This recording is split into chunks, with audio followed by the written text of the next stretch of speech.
What's going on, everybody? Hello. Welcome to the live show. You are watching the Crypto Podcast Saturday night live stream. You guys, we are on episode 6, 50 States of Fear, and we're covering Colorado. Now, you guys, I'm going to do what I normally do. I'm going to sit here. I'll read some encounters from a couple of websites. But tonight, I'm going to start with something before we get into Bigfoot, Dogman, whatever's going on in Colorado. I kind of hit on it a little bit last night when I did my live stream.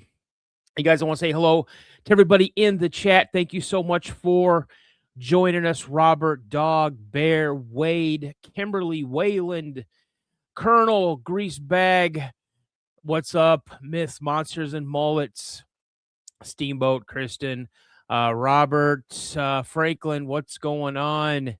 Janet, happy birthday to you, Janet. Happy birthday. Audacious, what's going on? Waylon, what's up, my dude? Where's Wanda? I don't know, but I know where Wanda is, actually, in the chat. How's it going? Who else am I missing? Am I missing anybody else? No, I think I got everybody, unless they're jumping in the last couple of seconds. Celeste, what's going on? Hello. The Trekkie Trekker. Awesome. Midnight Shadow, what's up? Rod, what's up? This is my mate from down under. G'day, Rod. What is good? I'm so happy to be here with you guys tonight. I'm super stoked about this live stream. I just want to say, what, Robert E. Wing, what's up? How you doing? You guys, awesome. If you guys are new to the chat, please drop a 1 in the comments. Let me know where you're from. I'm always a little curious. Actually, I'm a lot curious to see where you guys are listening from. All right. Before we get into the nuts and bolts of everything, you guys, you know what I like to do. I like to support small businesses. If you guys enjoy a great cup of coffee, and I mean a great cup of coffee, then head on over to my buddy Aaron's place in Cadillac, Michigan. You guys check out Owl Eye Coffee Roasters at www.owleyecoffee.com. Use the promo code Dano. That's capital D, capital A, capital N, capital O at checkout, and you guys will get 15% off your order. Also, you guys, I like to promote other channels. And I have been binge listening for like the last 2 weeks, and it's actually stirred up some creative juices or whatever you want to call it. And I've been working on a book. And the podcast that I've been listening to is Nevermore Hollows. If you guys love horror, then listen to Nevermore Hollows, hosted by Lafayette Faust. He is the author behind all of the spooky, intriguing, terrifying, scary, supernatural, paranormal stories. Again, check him out on Spotify, Nevermore Hollows, or go to www.youtube.com at Nevermore Hollows to get your scare on through some scary stories. All right, you guys. Thank you so much. Corey, what's going on? You guys, okay, so this is what we're going to be getting into. I started doing a deep dive on Colorado, wanting to check out some stuff. Of course, we've heard Dogman in Colorado. We've heard Bigfoot in Colorado. Came across something, you guys, that, again, I thought was only like a book and a movie by Stephen King. Little thing called Tommyknockers. You guys, these things are, they could be really cool, or they could be, I don't know, maybe some jerks. But let's just find out what's up, Francis? Let's find out exactly what a Tommyknocker is. All right. So what are Tommyknockers? Tommyknockers are described as small humanoid mind-dwelling entities originating in Cornish, Welsh, and Irish mining folklore. Now, they were brought to America by immigrant miners in the 1800s. They're described as child sized or smaller. When they're usually seen, they're dressed like miners with the miner caps, the tools. But see, that's the thing. They're rarely seen, if ever. And if you do see them, you don't see them clearly. But what you mostly do when you're dealing with these Tommyknockers is you hear them. And they're known for this is what you hear when you're in the mines, deep in the gold mines or the silver mines or whatnot. They're known for knocking or tapping sounds inside the mine walls, moving or hiding your tools, extinguishing candles or lamps. They mimic voices, and they also warn of cave-ins, but they also may cause them, depending on the story that you guys hear. So when people do say they say that the closest way to understand what they look like is think about a gnome, kind of like a little gnome. And when they're helpful, they're guiding you to gold an ore rich vein. But if they're being mischievous, then they're hiding tools or they're causing pranks. Some even say they cause cave-ins. So, I found a lot of like little snippets of stories here and there. But before we get into that, they say that there's a rule in the underground. If you hear knocking, you need to leave. Now, sometimes miners will believe that the knocks are protective spirits. Others believe they are malicious tricksters that lure men to their deaths. Now, there is a famous um, story, and that story is it Mamie R. Mine, and it's in Cripple Creek Mining District in Colorado. Now, it's near Cripple Creek, Colorado, often placed on Raven Hill. It's one of the most active gold mining districts in the United States during the 1890s. Now, they have deep, hard rock tunnels, poor ventilation, minimal structural support by modern standards, frequent cave-ins, and deadly accidents. Now, this all happened around the 1890s. Okay.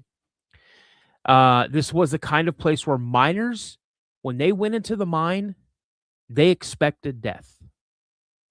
And there were strange sounds underground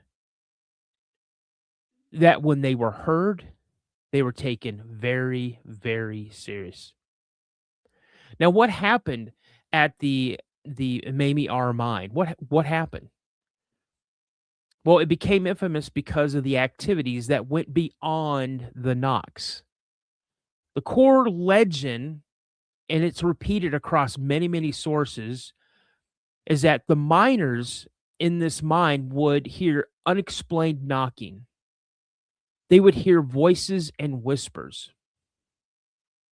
They would see just brief seconds of small shapes moving throughout the tunnels.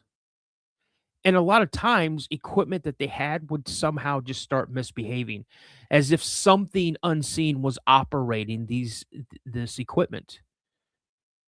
Now, over the time, the fear grew so intense that the workers allegedly refused to continue to work in the mine.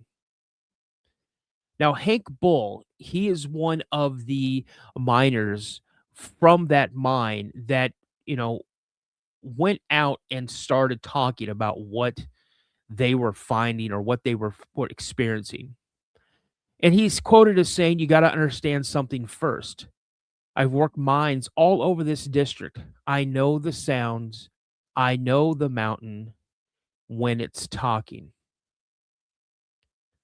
Now he goes on saying that the day didn't start wrong. Nothing felt off when we went down. Same cold air, same damp rock smell, same creak of timber when the ground settled. But around about an hour into it, he said, that's when I heard it. I didn't hear a knock. I heard a voice. Now, at first, I thought it was one of the boys playing a trick on me. That happens. Men get bored, men get stupid underground. But this wasn't a man. What I heard, it was a child. Soft, thin, sounded scared, sounded like he was lost or even maybe hurt.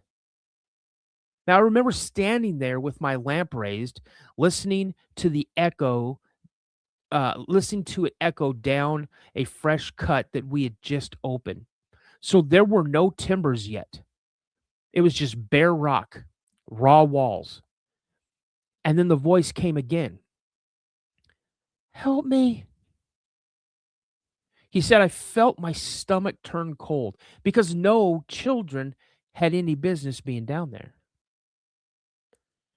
The other miners, they heard it as well. I saw their faces. Every one of them went pale. One of the old Cornishmen grabbed my arm and said, do not follow that voice underground. Another said, that ain't a boy. But the voice cried out again, help me. And I couldn't just stand there. I told myself that maybe some idiot brought his kid down. Maybe someone fell through a shaft. I told myself anything that let me take that first step. Now, the moment I took that step into the tunnel, the air changed. The voice got closer. But the distance didn't. That's when I realized something was wrong. My lamp flickered. I heard tapping in the rock. Slow, steady, like someone knocking back when I shifted my weight. Then the voice just stopped. It was dead silent. I turned to call back to the men, and that's when the whole mountain came down. I remember the sound. It wasn't a crash.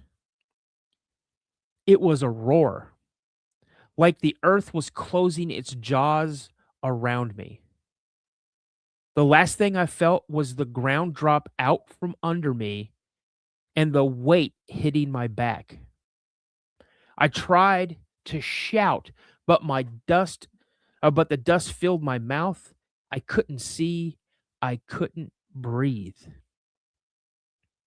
And just before everything went black, I swear to God, I heard laughing. Low and close. It wasn't human. And that's the story. You guys, that's pretty crazy, you know? I saw a couple people in the chat. I'm not saying that these Tommyknockers are gnomes, but that's what they're described as. When people have seen them, they say they look like a gnome. But I mean, who knows? They said they're rarely seen. You hear them more than you see them. So, when you think about it, do we truly know what they are? No. I'd like to sit here and tell you that I do know what they are. I don't. I wish I could have, some type of, I don't know, pictures or video or something that could be brought down into the mine shaft or the mines, and we could sit there and watch a video or or anything like that, you know? So, but yeah, it's similar to other cryptids. I would say that they fall under the category of the we people, So, the Fae probably underneath the same category as the Fae. So, you guys, I know Natalie she's a mom for one, and she's in Scotland. So right now, you guys, it's about 9 hours or 8 hours ahead of us. So my guess is she's in bed sleeping. So, but I would love everybody who I've seen come in and out. Um, be in the chat would be awesome. Yo, what's up, Paul? What's going on, man?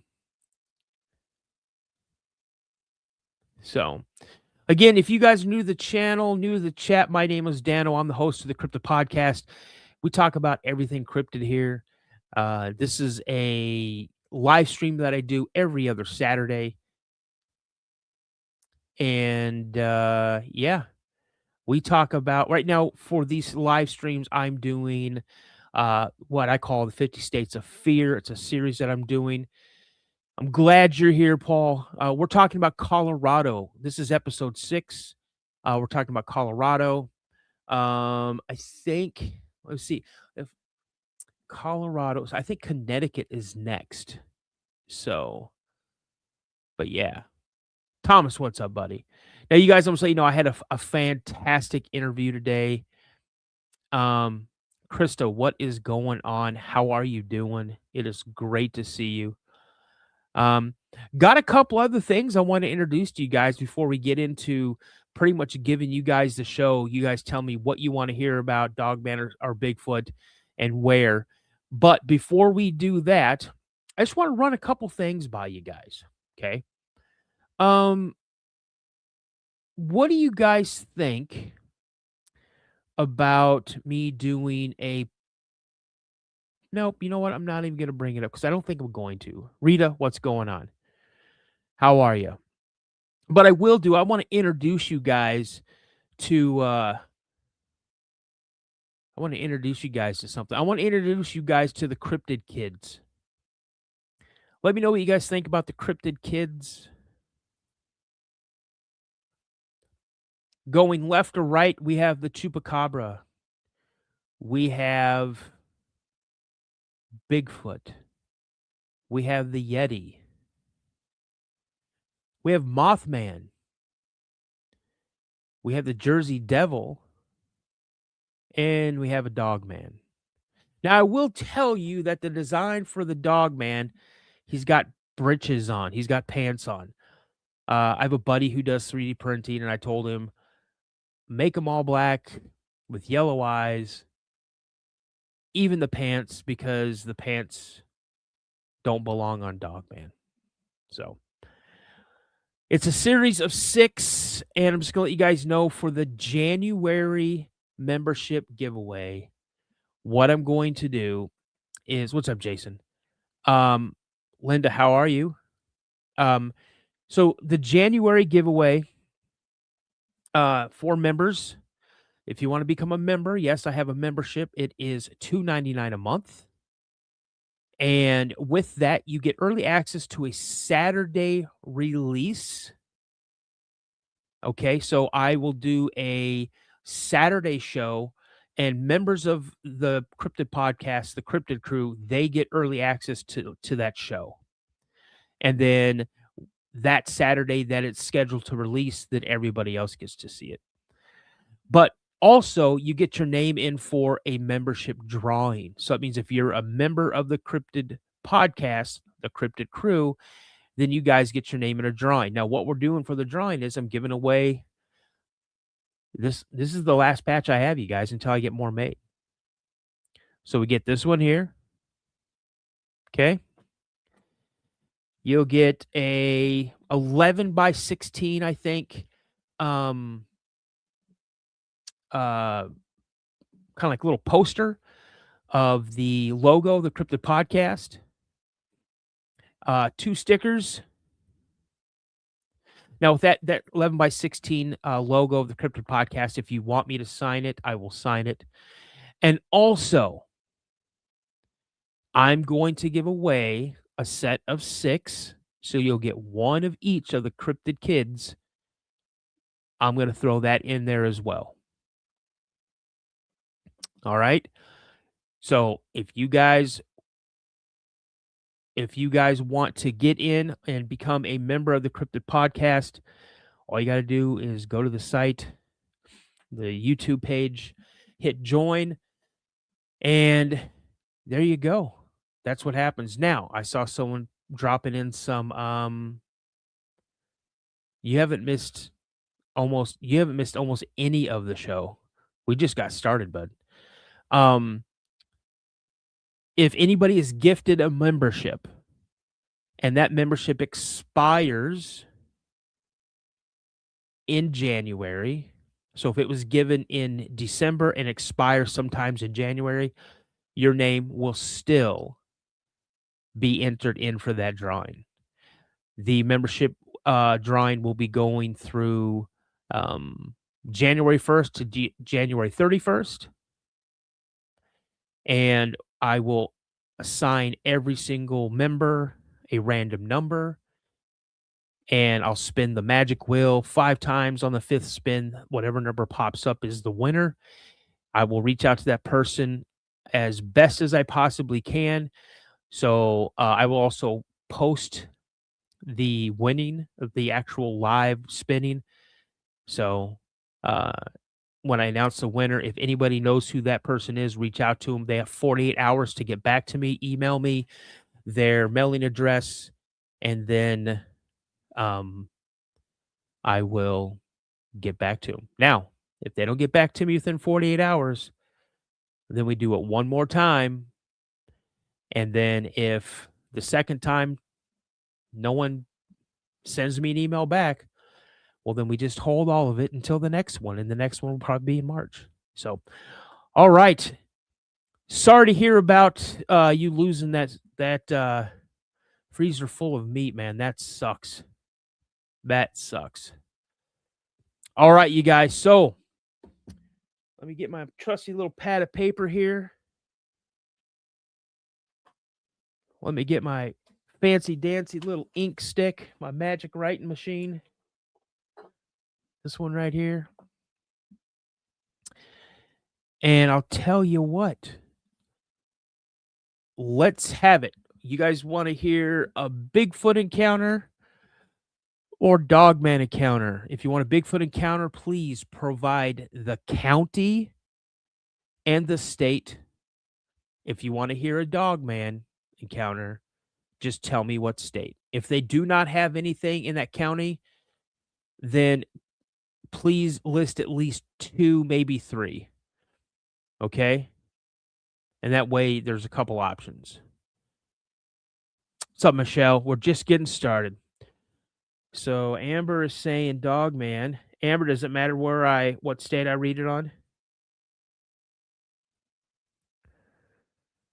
Okay. Okay, Don says, okay, so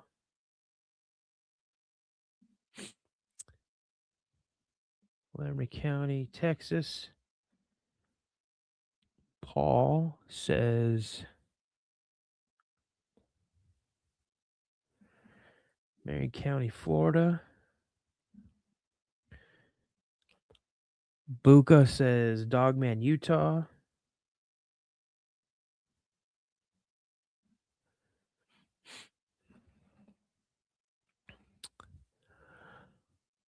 Francis says Dogman, Colorado. Oh, wait a minute. What am I doing? Why am I giving you guys a choice? I'm not giving you a choice. It's Colorado, you guys. I'm reading everything Colorado. So I'm sorry. I'm sorry. A Settles, what's going on, man? Welcome to the chat.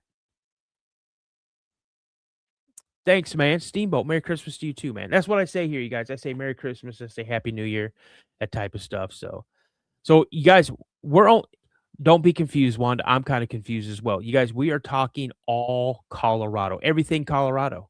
Dimebag Daryl, what's going on? So here we go, you guys. Let's hit up some Colorado. First, I'll do Dogman. We'll do Dogman in Colorado. All right. This is going to be a short one, you guys, because I don't think there's many in Colorado. Yep, there's only one. Powers County, Colorado. Well, I'm 24-year-old male and I live in the middle of nowhere, literally. I will be short and simple about my encounter. I was getting home late one day after dropping my sister off at the airport in Larimer, Colorado. I live just under 7 miles north of the Oklahoma border on 250 acres of land. I have a trap line running around my property for coyotes. The first two traps I checked were empty, so I headed south. That's when I saw this thing. At first, I thought it was a coyote, a very big coyote. It was almost 5 feet tall on all fours. It was caught up in my trap and was running around making a dust cloud. And when it stopped and looked at me, now I used a Duke number 3 leg hold trap. Again, I'm not a trapper, so I don't know what that is. So I can catch a variety of things in it. Anyway, I slammed on the brakes. My truck stalled because it's a manual. I was fumbling for the keys to start it. It's an old farm truck with a carburetor on it, and it had quite an after fire. Once it heard that, it lunged at me and roared. I saw that it had its hand, not a paw, but an actual hand caught in my trap, its right hand to be exact. It had probably been looking for the dead rabbit I had in the bait hole next to the trap. It then stood up and ripped the two earth anchors I had, which were 24 inches in the ground, right out. It took me a long time to put that in with a 10-pound hammer, but it pulled them straight out within 15 seconds. After it did that, it just stood there looking at me. It felt like an eternity. And I knew my 357 would do nothing to stop this thing if it came for me. I prayed to God that it wouldn't come for me in my truck. I was looking at it in shock and awe and noticed that it had orange eyes. They weren't glowing. Instead, they had a tint like a cat's eye in the dark. They may have been reflecting my headlights. I can't be too sure. It then took a step towards me, curled its upper lip, showing me that it had teeth, and they were huge. The longest two had to have been 4 to 5 inches long. It then growled at me, and then it was gone in a blink of an eye. I was scared crapless. I jammed the truck into gear and spun the tires, getting out of there like a bat out of hell. Like I said earlier, it seemed like an eternity, but it must have lasted no more than 30 seconds max. I later returned with a native friend of mine. He's part Arapaho. I grew up with him and trusted him. He told me some stories that were passed down through his grandparents' tribe and mentioned something about a lupa garou, or French for werewolf. He also told me on how fur trappers in the late 17 and 1800s were chased off the land in the Rockies from this thing. After some research online, I found the channel that I'm reading from, uh, and that's it. It said he used to work until about 10 or 11 at night, but he sleeps now with his lights on. I know it sounds silly for a 24-year-old to be doing that, but honest to God, I'm still frightened by this thing. I haven't bothered going out and looking for my lost trap because I bet that thing tore it apart. And that is the only one in um, Colorado for Dogman. So sorry, guys, we're not going to get a lot of Dogman on there.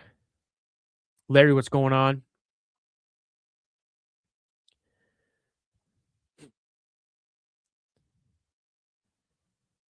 What'd you guys think of that one? What'd you guys think about the Tommyknockers?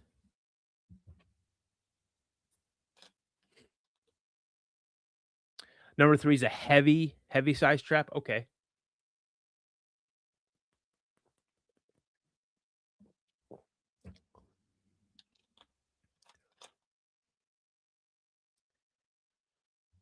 Nope. I don't know if it was a Gugway or not. It was under Dogman. So what's up, Skitter?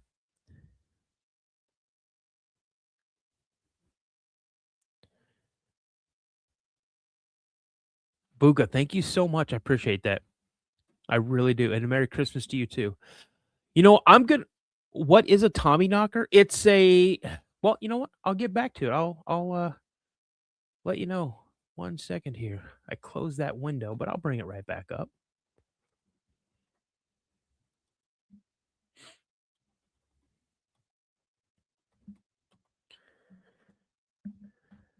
Okay.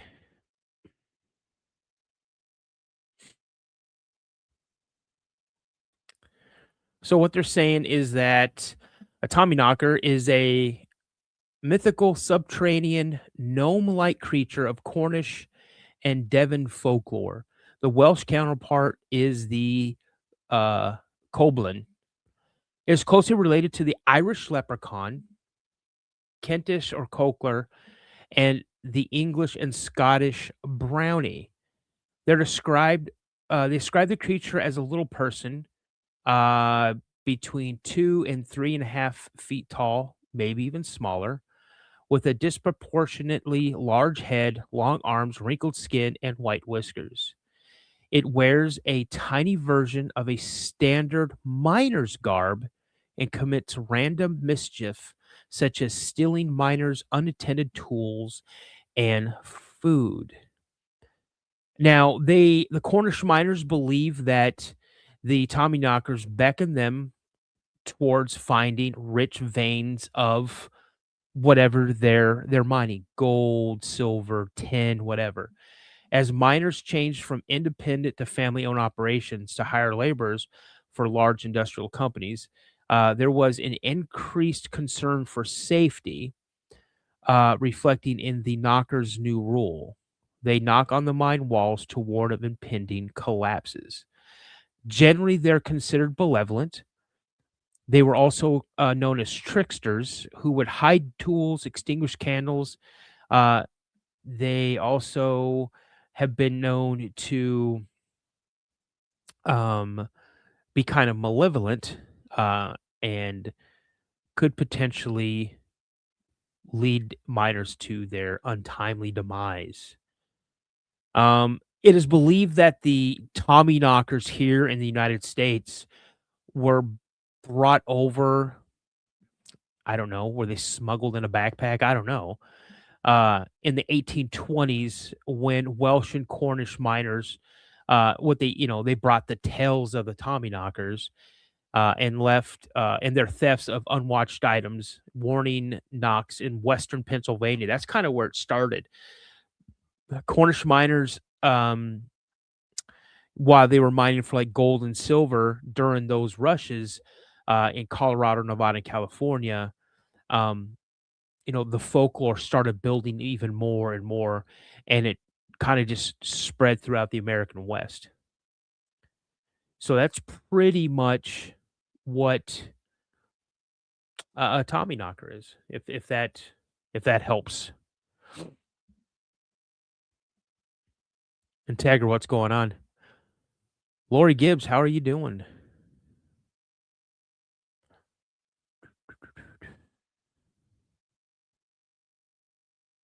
Or fellows, yeah, actually, for sure. So does that help?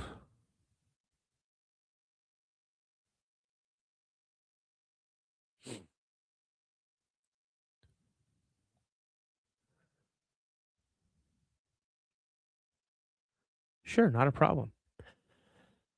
Okay, so let's go. Let's hit up some Bigfoot ones. Okay, here we go. We're gonna hit up Colorado.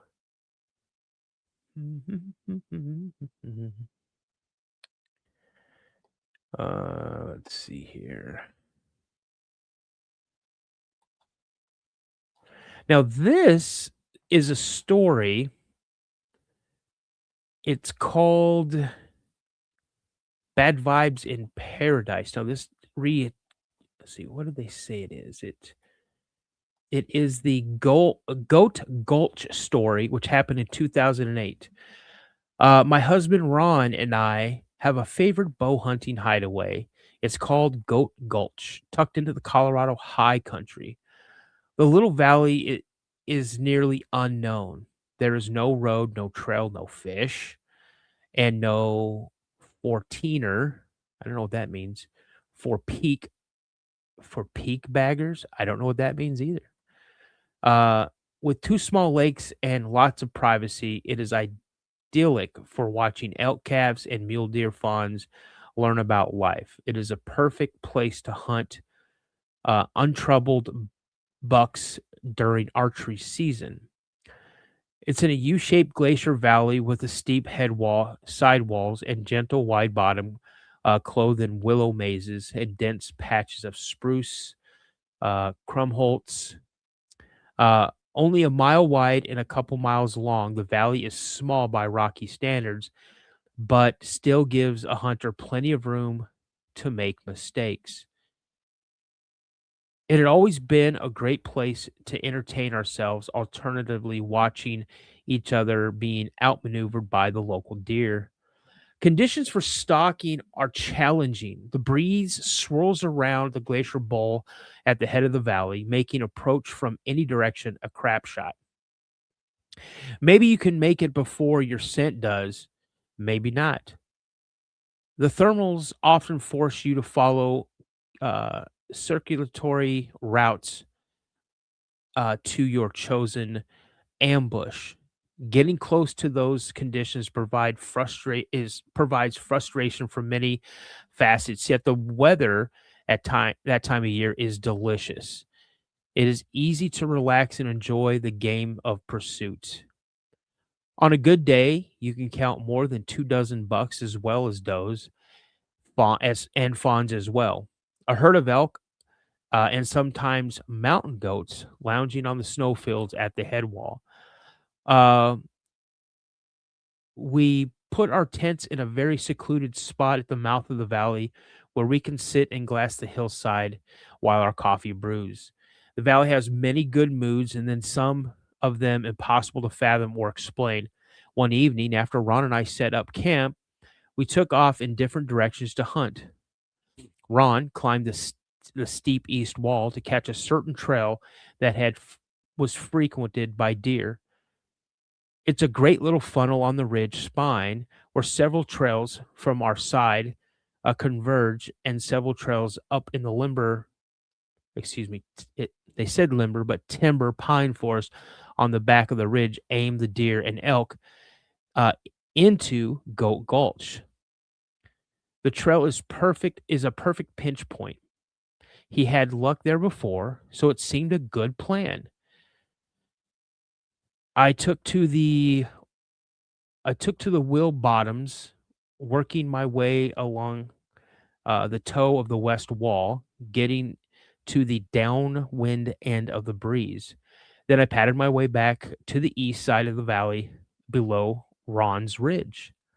I wound my way up and down the valley as deer were coming out of the meadow before to feed. As I approached them, staying well hidden, it was a quiet evening and the deer fed undisturbed. I closed to about 60 yards, still undetected, watching about 20 deer of both sexes and of ages. Suddenly, a northerly breeze shifted, turning into a stout gust pushing westerly off the ridge Ron was hunting. A few minutes later, all the deer, every single one in unison whirled as a unit and fled up the valley in clear panic. They couldn't have winded me, and none even looked my way. Ron was too far away for them to wind him. Besides, usually when the wind busted us, the deer just drifted off. No other humans were around, and I hadn't seen any predators. While I was puzzled over what had just caused the deer to panic the way they were, I spotted Ron on the spine of the ridge. He was heading down in a hurry. Through my binoculars, I could see he was a man on a mission. He wandered off the ridge now. Something was definitely wrong, and his body language told me that it was time to get out of there. By the time Ron made it to the camp, I had the packs reloaded and was folding the tent. What happened? What happened to the tent? Ron asked, his hand creeping towards his weapon. I'm packing up. I said, "You look like a man trying to get away from something up there." He had looked defensive as if he was being stalked. As we compared notes, he told me that about the same time I'd watched the deer bolt, he had this overpowering feeling that something sinister or dangerous was very close. The feeling was so strong that he had actually drawn his knife. Whatever it was shadowed him down the ridge. Now, in camp, it was weaker, but still tangible. I'm not particularly superstitious, but weird things happen out there in the wilderness sometimes.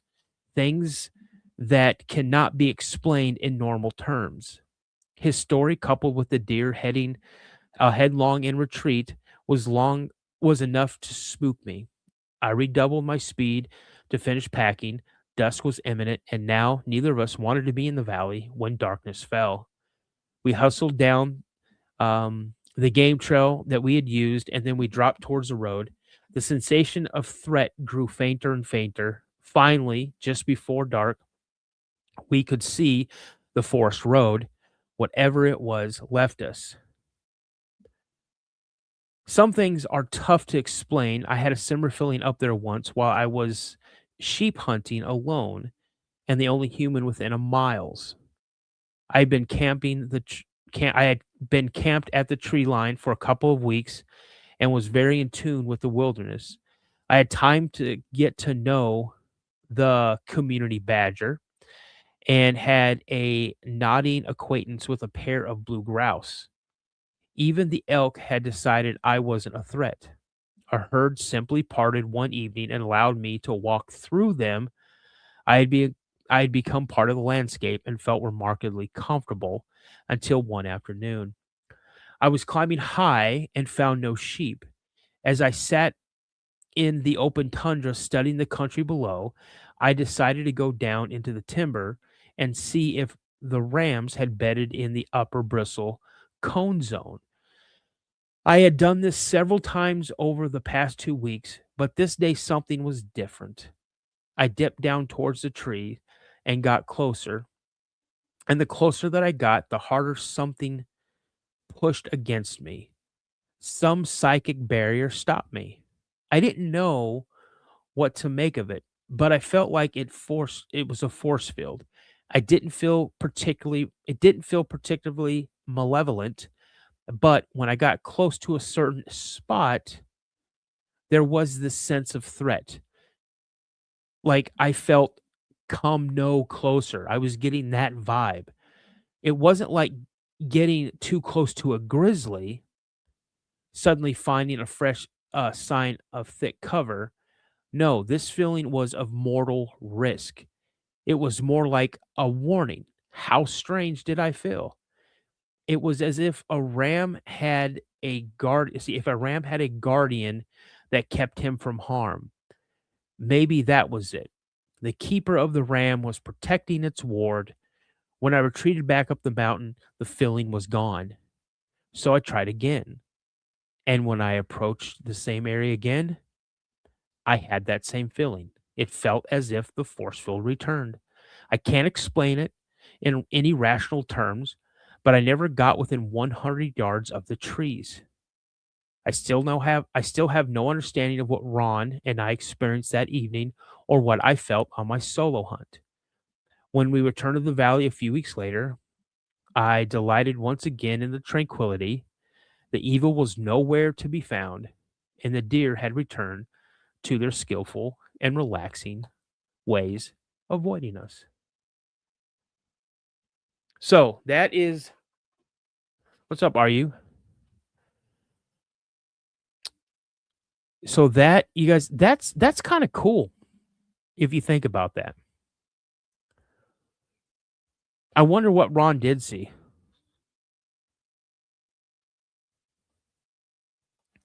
What do you think he saw, you guys?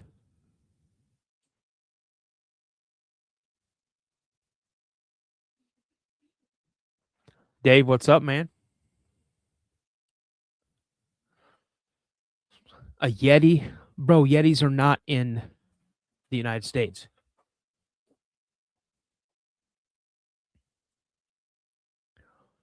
If you guys are new to the channel, new to the chat, drop a 1 in the comment. Let us know where you're from.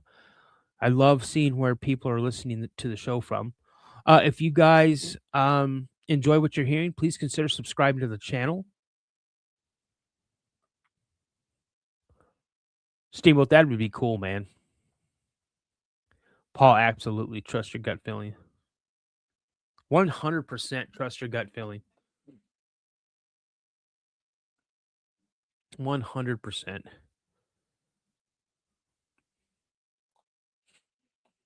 Oh, okay. I thought you Steamboat. Do you have any Bigfoot photos to share? I do, but not from Colorado. Well, what do you mean like Bigfoot? Well, let's see what I have. Um, hmm. I don't have like any actual pictures of Bigfoot, but I have like I think a couple of prints. Got a tree twist. I got what's up, Chelsea? I was just talking about your encounter the other night. I was in on a live and they were talking about Dogman and they were talking about how somebody had one that was chasing her car, and I go, I got one better than that. I had a guest on who saw a dog man come up out of a ditch and started chasing her car, a minivan. And when she looked over, this thing was running alongside her minivan and looked in the passenger window and said it had a face of a hyena. So, all right. So Lori, I'll you guys, I'll kick in some pictures here. I'll give you guys a little bit of history or information of where I got it, who I got it from, and where it's at. So, um, this was taken out in Oregon, and this was sent to me by Daryl Adams, who we became very good friends. He's a very good friend of mine. Um, he was in Oklahoma, now he's moving back to Oregon. But if you guys know anything about the forest floor, especially with all the pine needles and stuff that fall, there's incredible weight behind this footprint.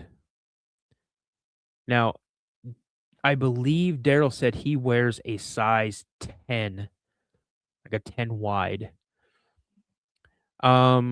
Here's another one of his. You can see the print off to the left of his foot.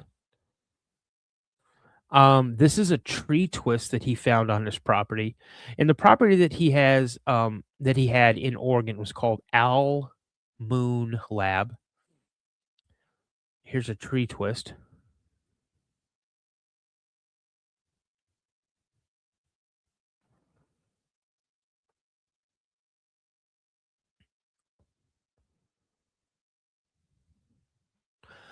Whoa, whoa, whoa, Lori.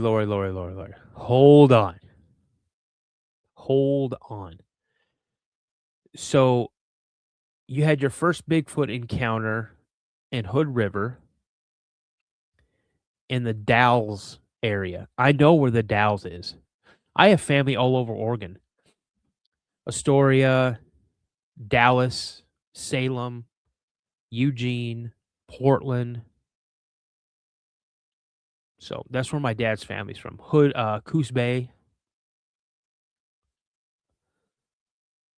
So if you, Lori, had an encounter when you were 9 and you'd like to come on the show and share that encounter, because I'd love to have you on, shoot me an email at thecryptidpodcast72 at gmail.com.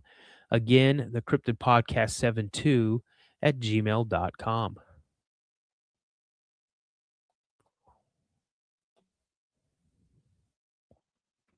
All right. And this is one of my favorite pictures that he sent me. Now, what does that look like to you guys? What does that look like?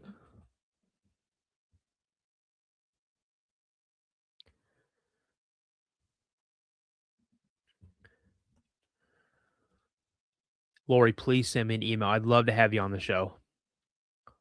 Okay, Skitter says a 70s thermos. Chelsea says a thermos.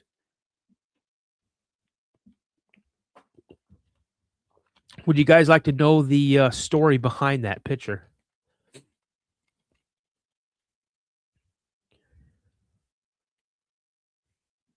A soul jar.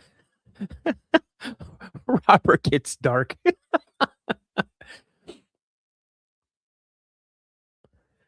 So, would you guys like to know the story behind that picture?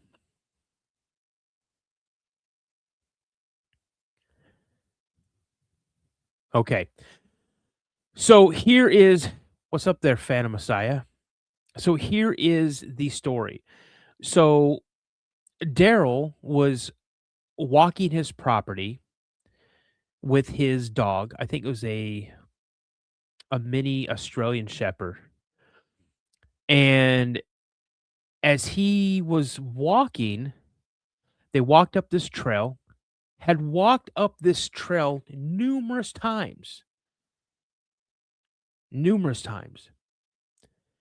And about an hour into the hike, he looks down and his dog is just panting. She's thirsty. So he reaches, in his bag looking for something for his dog to drink. And he forgot. What's up, Walter? Um, he forgot the water. Forgot the water down in the truck. So he goes, "Come on, girl, let's go back down the truck. We'll get you some water." So as he's walking back down the same trail that he just walked up, about halfway down the trail, he finds this thermos sitting in the middle of the trail, just sitting there. He still has that thermos. And I asked him, I said, "Did you open it? Is there something?" He goes, "Oh, you could tell something was in there. You could hear it, but I didn't open it." So, yeah, that thermos. It was sitting just like this. It was sitting just like that, you guys. There's no way he would have just bypassed it, not even noticed it going up the trail. And again, he had gone up that trail just hundreds of times. Why is there stuff on it? I have no idea. There's moss on it. I have no idea. But it was just sitting there. It was just sitting there. Um, let's see here. Here's Bigfoot. And then we'll jump back into some Colorado encounters. So this here, you can kind of make it out. That's a vape, but right to the left of it, you kind of see the hill into the hill mark. You kind of move up. You kind of see the feet, the toe impressions. It comes back down. Here's another one with it kind of outlined.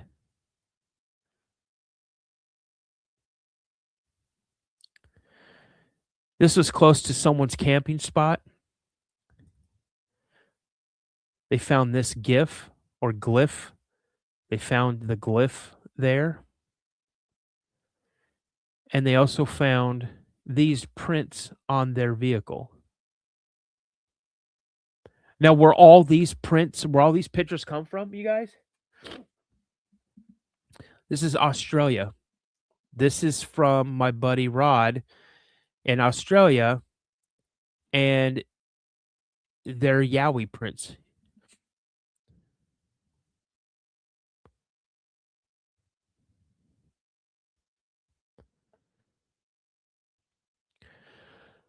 So that's with that. And let's see, what else do I have?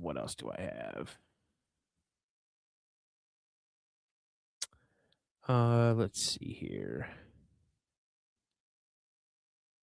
I got this exclusive picture of a Bigfoot investigator.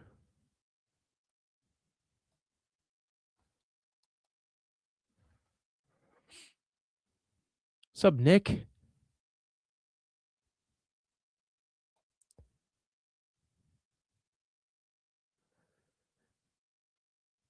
So it's a well-known Bigfoot investigator that I know personally.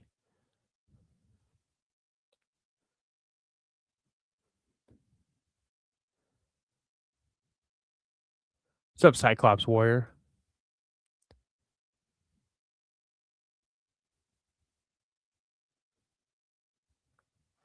That's my kid. She dressed up as me for Halloween.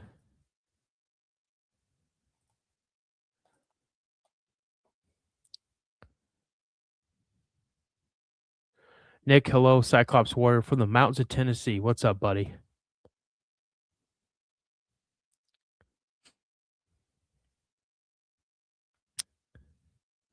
You have made it.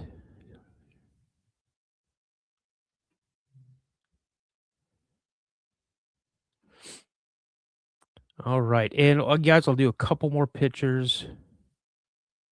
Let's see what I got here.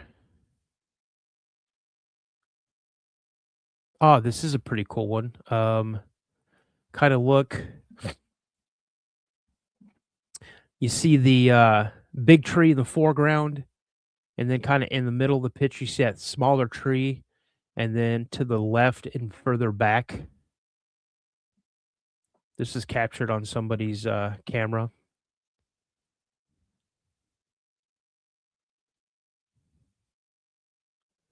Thank you, Lori. I appreciate that. What do you guys think about this picture?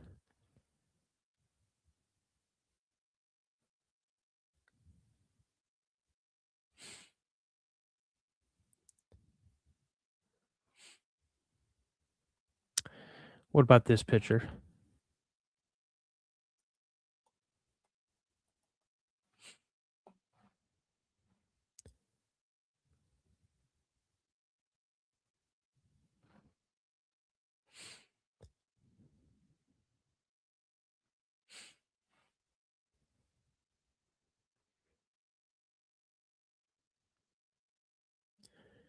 Yep.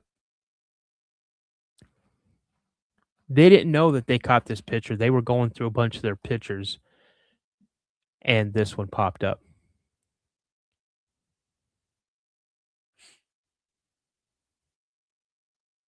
Just walking through, it walked through their campsite. They were in their camper. Because you can kind of see the screen through the picture.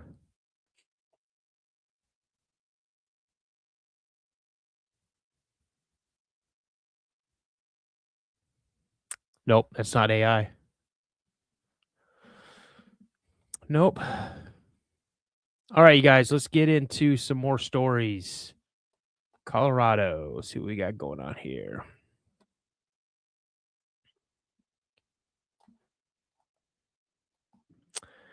Let's see here.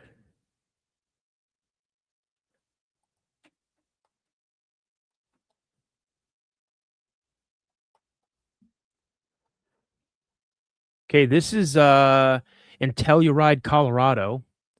I'm pretty sure that I have seen Bigfoot. I was camping in Colorado with a friend.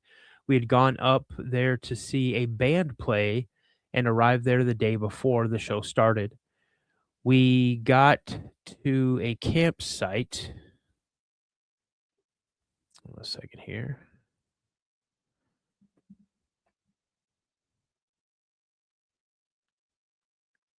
I'm reading the chat real quick. Give me a second here. Let's see here.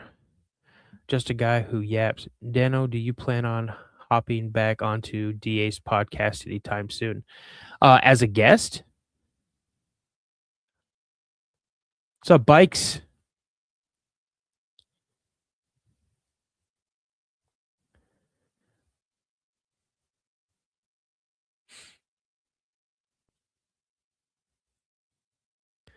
If he'll have me back, I mean, I'm not going to bug him. Hey, man, can I come back on your show? I'd love to go back on DA's show. DA is a great guy. DA is a really nice guy. All right, back to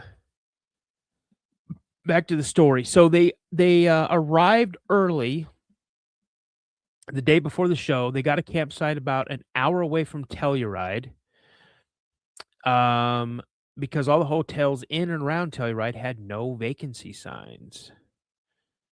We were sitting on the back of my car, I guess about 8:30 PM. It was the 1st of July. The campground was pretty big, and it was just in a big field off the side of the road, with the shows and stuff in buildings near the middle of the campground. This was the only building at the campsite. It had the main office in the front. There were only about 4 other groups staying there that night. We were sitting back, like I said, back on the back of my car, talking about the show the night before and talking about how good the next show will be. As we were talking, we heard this strange howling noise, like nothing I'd ever heard before. I don't know how to explain it because the vocalization was coming from the tree line about 200 yards from where we were. We didn't really think anything of it for a moment because even though we didn't think that it sounded normal, we were in a different state than where our home was and thought maybe they had different types of animals around here, like different kinds of mountain lions or bears. So we keep talking, and then we heard it a little closer. It was then we really thought this was weird. So we stopped talking and started and stared into the direction the noise was coming from, although the light was not good in that direction. After about 5 minutes, we both saw a dark figure standing near the tree line facing our direction. It stood close to 8 feet tall. You couldn't really tell from where we were, but when we went there the next morning, as I told you later, or as I'll tell you later, I had made a mental mark on the tree where the head was, and he may have even been slightly slouched over and actually taller. The thing, it was dark in color that what we could see, and it stood very upright. Its arms hung straight down and were not to the knees. I could not see any detailed features because of the distance, but I know for a fact that it was not a bear or anything that I had ever seen before or heard before. But there was a wind blowing towards our direction, and then that's when the smell was very disturbing. It smelled like rotten eggs and skunk combined. The thing, as I call it, stayed in the position until we got into my car and we were going to drive closer to it, probably about 50 feet from it because we knew it. How silly. You guys listen to this next line. Because we knew it couldn't hurt us in my car. If it had tried to come in the car or ran towards it, I would have just ran it over. This is obviously someone who knows nothing about accidentally hitting a deer or something hitting their vehicle. Uh-oh, wait a minute. This might change it, you guys. This might change it. Okay, you ready? I think this is gonna change it. I had a Montero four-wheel drive vehicle, a 4 by 4. As soon as we turned the car around and flipped the headlights on, the creature started to walk fast across the field, staying close to the tree line, and then went back into the woods. While he was moving, we drove towards the creature at a faster speed to see better or get a closer look. We decided not to go all the way into the tree line in our car as we might get into trouble. We drove back to the tent and went to bed, although we had quite a bit of trouble. We had quite a bit of trouble and were very nervous, thinking that since he saw us in the car, that he might come to our campsite. But nothing happened. The next morning, we woke up early, maybe around 8 o'clock, put on the clothes, and headed back. Oh, sorry, guys, to where it stood. And when we got there, we see massive footprints, human or even animal like. The footprints were about 5 inches wide and 16 inches long. The impression was pushed into the ground, I would say at least an inch to an inch and a half, but the ground wasn't muddy. The ground was firm and dry. That's all I have. Hopefully, this might help who's ever research. So that's pretty it. That's I don't know, guys. A Montero 4x4 vehicle. I think that thing can stop a Bigfoot. What do you guys think?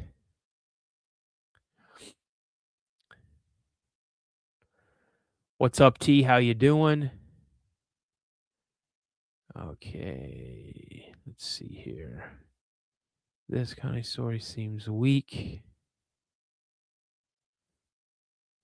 Okay. Yeah. Hey, Cyber. Not all the stories are fantastic, man. Some of them are. I mean, you can even ask some of the people. I catch some BS in some of the stories that I start to read, and I just stop reading them. I'm not gonna throw a bunch of garbage at anybody to listen to. I think a Montero 4x4, I think that is a mid-size USV. This is like back in the day. So, yeah, I think that you gotta have a pretty solid vehicle to do something like that. Let's see what we got here, you guys. Um, March 20 excuse me, when? Hold on. March 12th. Nearest town is Hygiene, St. Vrain Road. This happened just this past spring. I was looking out my front door window at about 10 p.m. on March 12th, 2025. I see an ape-like creature walking very briskly north on 49th Street to the front of my property. It was very large, around 8 feet tall, but it was kind of hunched forward. I'm a senior, but of sound mind. I have never seen it before. I've never heard of any sightings before. I told my son, who lives in Washington, it had very large arms and legs. It was walking in the darker shadows, but the moonlight looking straight forward. They've lived on this property for 52 years. They've never seen one before. Um, yeah, pretty. That was just this spring. That's not that bad. That's pretty good. I think that's a pretty good story.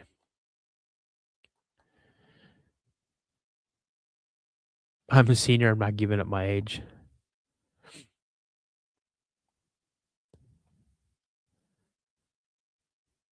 You know, I was talking to Doug Hycheck a while back. Okay, and hold on a second here. There we go. I was talking to Doug Hycheck back a while ago, and he's kind of big into the whole electric bike thing. And guys, I honestly think this. I think that if we're ever going to get any kind of substantial evidence outside of, the Freeman film or what Scott Carpenter's done or the Patterson Gimlin film and a few other small, videos out there or pictures out there. But, someone like anyone in the chat, I think if we had an electric bike or like some type of electric vehicle, not necessarily like a Tesla or anything like that. Because you know what they hear? They hear the engines, you guys. So they're gonna be very, very, cautious at times not to show themselves, especially when they see um, a vehicle coming. But if they can't hear an engine, they may hear tires on gravel or whatnot. But think about it, you know? So but that's just my thought. That's just strictly my thought. Oh my goodness, I just looked at the date. In 12 days, it's gonna be my birthday. Whew. Horse can, yeah, absolutely, horses can, because horses, they know what a horse is. That's how Bob Gimlett and Roger Patterson, that's how they got, the footage that they got.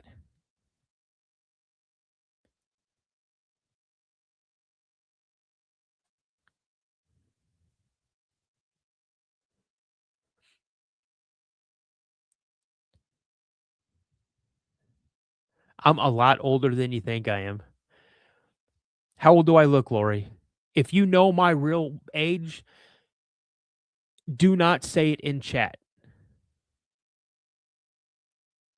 But how old do you think I look? I'm gonna be in Arkansas next month.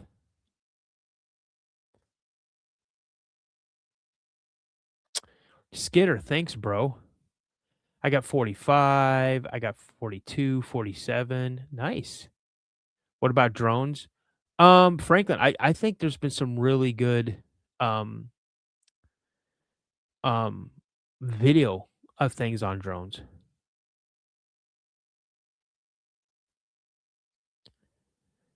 Ah.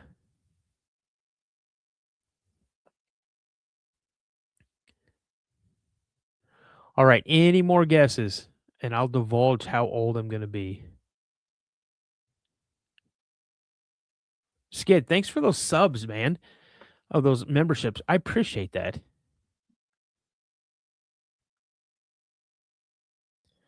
All right, guys. I'm gonna be 54.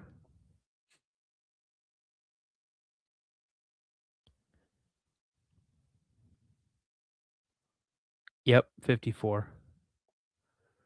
Bruce, your birthday is what, in 10 days? So on the 30th? Bro.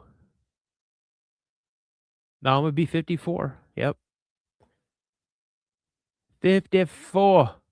I feel better in my 50s than I did in my 30s, and that's a fact. That's an honest to God quote. Oh yeah. I feel way, way better.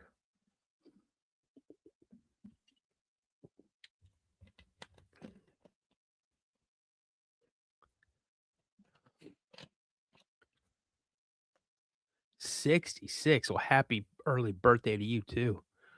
Bruce, 52. Bo Ballard, Mr. Bo Ballard, what's going on? Tanya, how's it going? Hey, how surprised was your daughter? Hannah, how you doing? You have a very beautiful, beautiful voice. I heard you sing. Fantastic. Bro, turmeric, I take I take I take a lot of supplements. Not because I have to, it's because I've been reading on what stuff does. So, no, wrong. Steamboat, no. Text me later. Nah.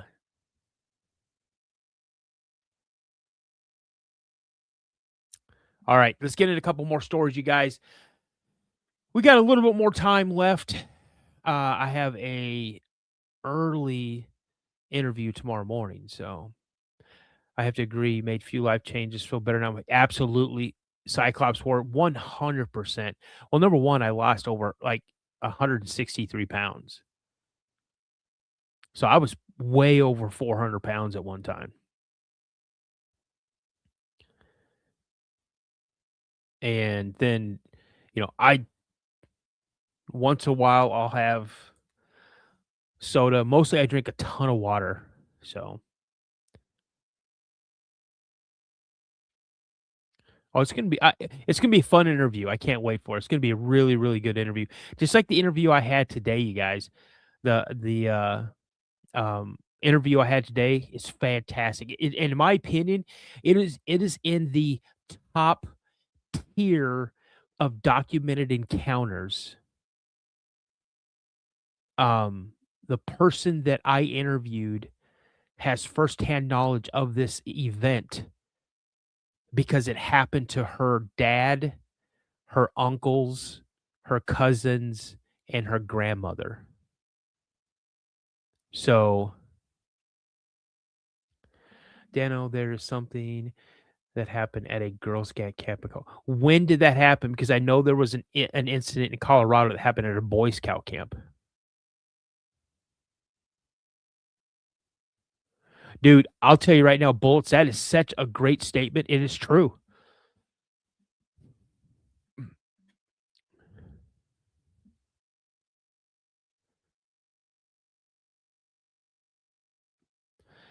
Yours will be into the new year for sure because the one I did today is going to air on the. Well, I could look. Let me look. So the one I did today is going to air on Christmas. Um, and let's see.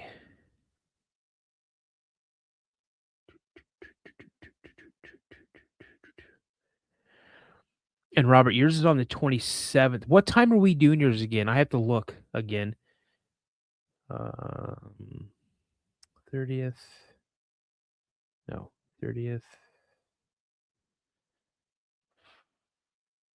First. Yeah, it's going to be like in the second week, maybe the third week of probably the first week of January. So we should do a live stream. Hey, never know. Yeah, I think it's at 2 o'clock. Yeah. Yeah. Hey, Waylon, liquid IV for sure. I drink one liquid IV a day. Oh, Thomas, man. I am not gonna tell you what I think I am in my age. So, all right, guys, let's get back. We're kind of getting off the subject here. Let's look at another one here in Colorado. If you guys are enjoying the chat, if you guys are enjoying this episode, please drop a 1 in the comment. Yeah, Bruce, that is 100% true. That's a pretty cool encounter as well. Let's see here.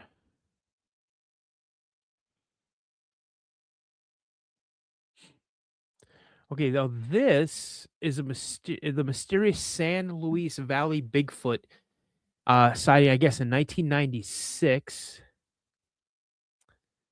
Let's see here.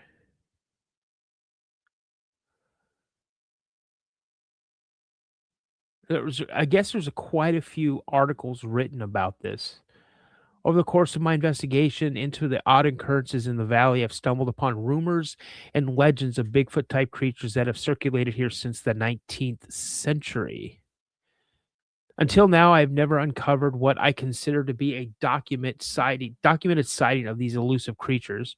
According to a local Colorado law enforcement here in San Luis Valley, during the last half of the week in December of 93 and the first half of the first week of January 94, there were 7 reported Bigfoot encounters in a 7 square mile area in the northern New Mexico portion of the San Luis Valley. So this would be like extreme southern Colorado, I guess. Or this is just written by a Colorado author. Well, I already started reading it, so really? So, Lori, how did you find me?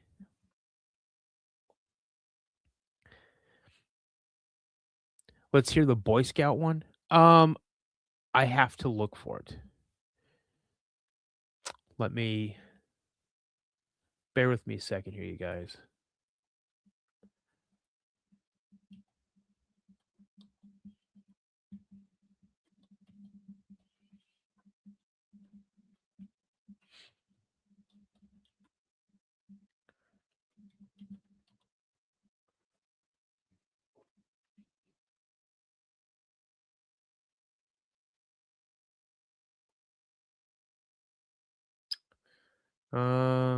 Let's see here.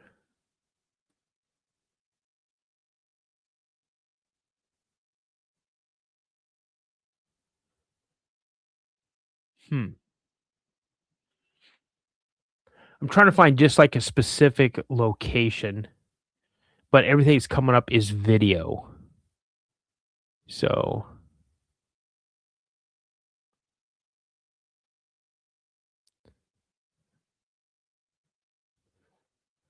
you know what? That's a good thing for me to do. I'm gonna keep that in mind.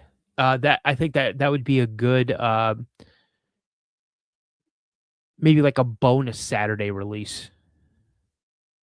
So I'll do like a regular Saturday release and do something. Um, yeah. So I'll definitely look into that. I don't want to do something half cocked off here, just to where I want to be able to make sure that I can get you guys um, a really good representation of that story because it sounds fascinating. I guess it's like in 1962 or something like that. So back to that encounter, the mysterious San Luis Valley Bigfoot. Let's see here. These encounters included a trucker spotting and reporting a large hairy creature seen near the highway, a sighting of an extremely rare white Bigfoot, another sighting of a Sasquatch that appeared to be stalking a herd of elk, and an encounter with a large 2-footed creature that ran right by a ranch house and allegedly tossed a dog over a 6-foot high fence. Okay. On December 31st, 1993, two sets of tracks were discovered by chance in a remote area and reported to authorities. Videotape was taken by the law enforcement officials of these tracks. One was 21 inches in length, and the other one was 18.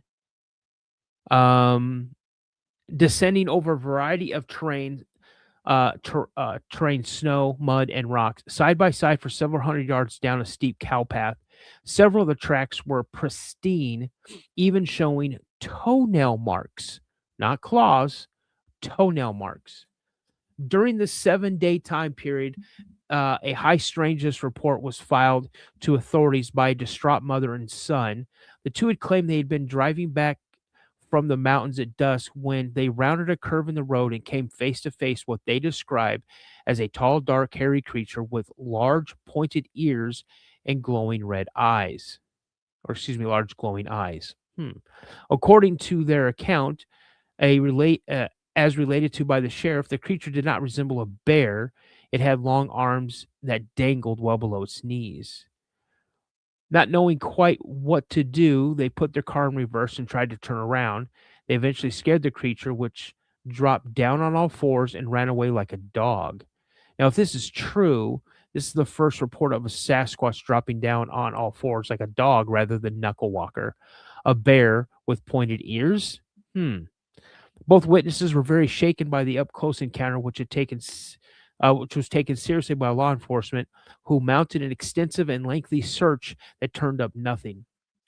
Strange creatures have been seen for many years in the San Luis Valley, which is in is it Costilla County, Colorado, and borders northeastern New Mexico. One story even claimed that two individuals in the 1960s found a platypus in a high mountain lake in the Blanca Peaks near Colorado. And Christopher O'Brien wrote about that in his book called The Mysterious Valley. That's pretty interesting. I really like that. Let's go and do another one.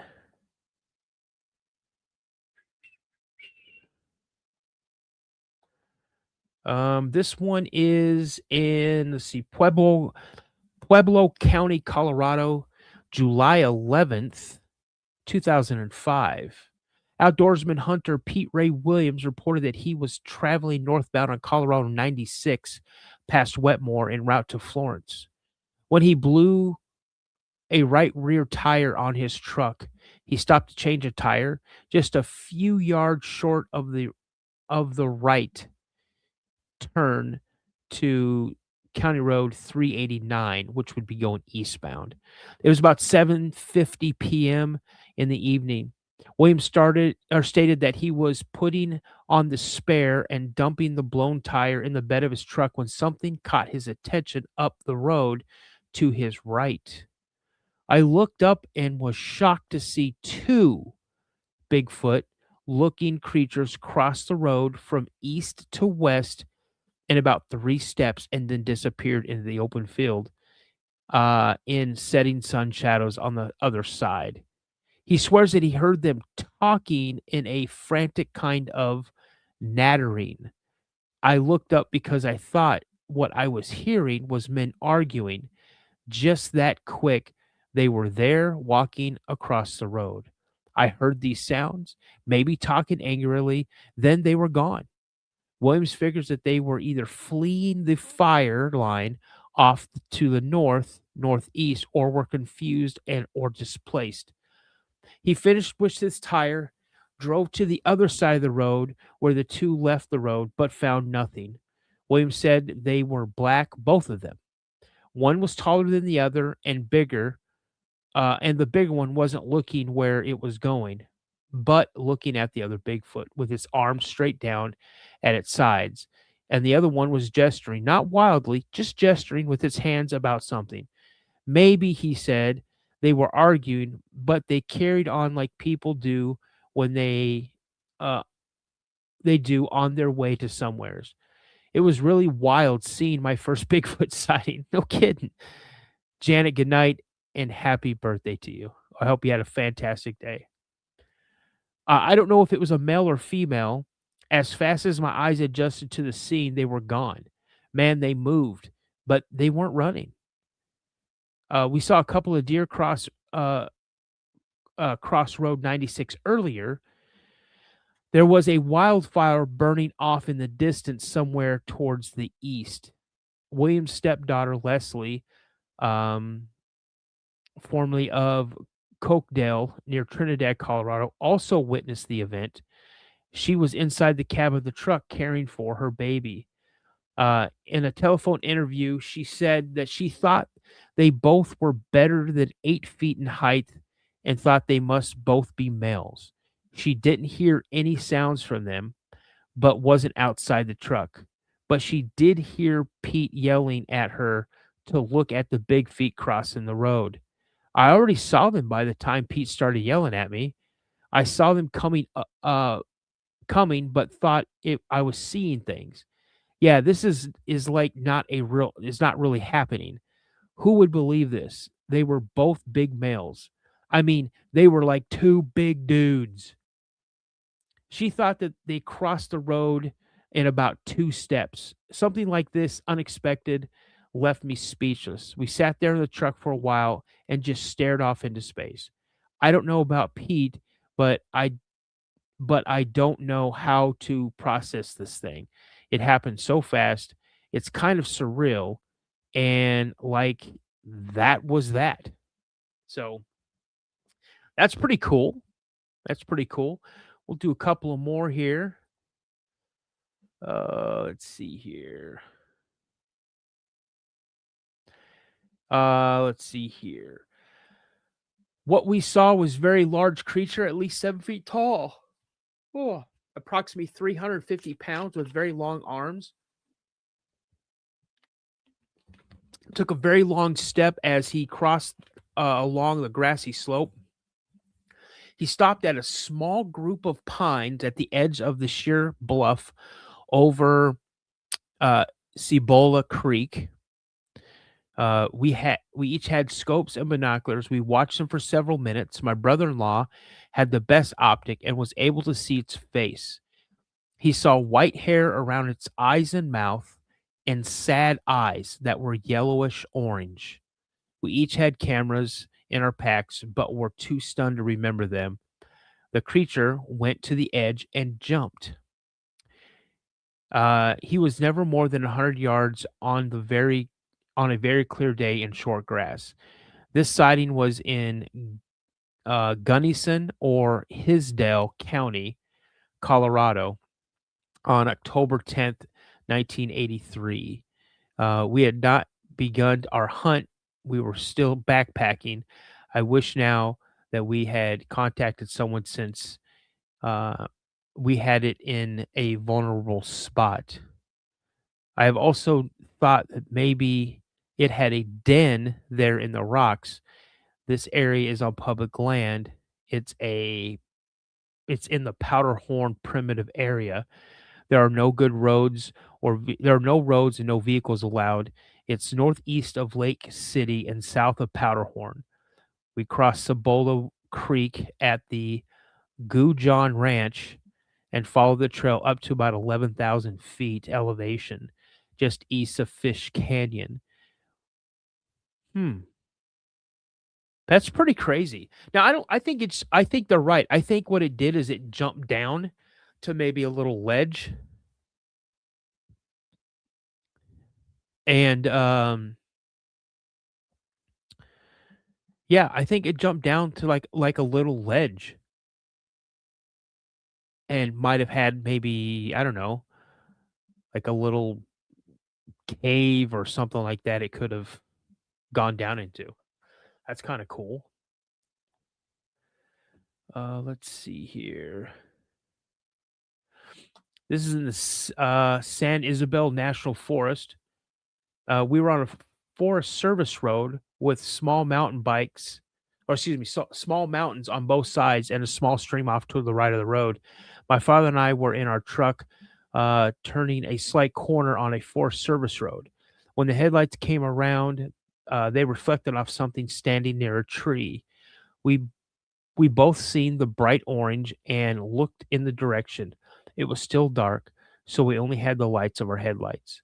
I saw the shape of a head and very broad, thick shoulders. It was near freezing. No campsites were around. I figured I I figured that I saw the figure that I saw turned towards the stream. After that, we had driven past the area where it was standing. I asked my dad, "Did you see that? I think I just did you see what I think I just saw?" Okay. He told me that the hairs on the back of his neck were standing up. We stopped a little further down the road to talk about it. I wanted to make sure that we both thought that it was a Bigfoot. We both wrote down what we thought. Uh, we both wrote Bigfoot. When daylight came, we went back to the spot to look for any signs uh, and to see if we were mistaken. All we found was a large rock out of place um, near what could have been a footprint. Hmm. Sharon Wright, what's going on? How you doing? Wait, I didn't yawn. Now, because you said yawn, I'm gonna yawn. Hmm.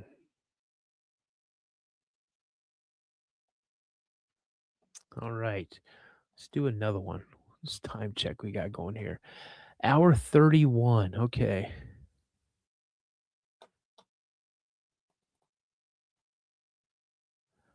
Delta County, roughly 1977, about 28 years ago, my brothers, Ollie Westland, Jay Rigdon, and a friend, Danny Daigle, were out elk hunting in the Ragged Mountains above Panoia, Colorado, in the area of McClure Pass.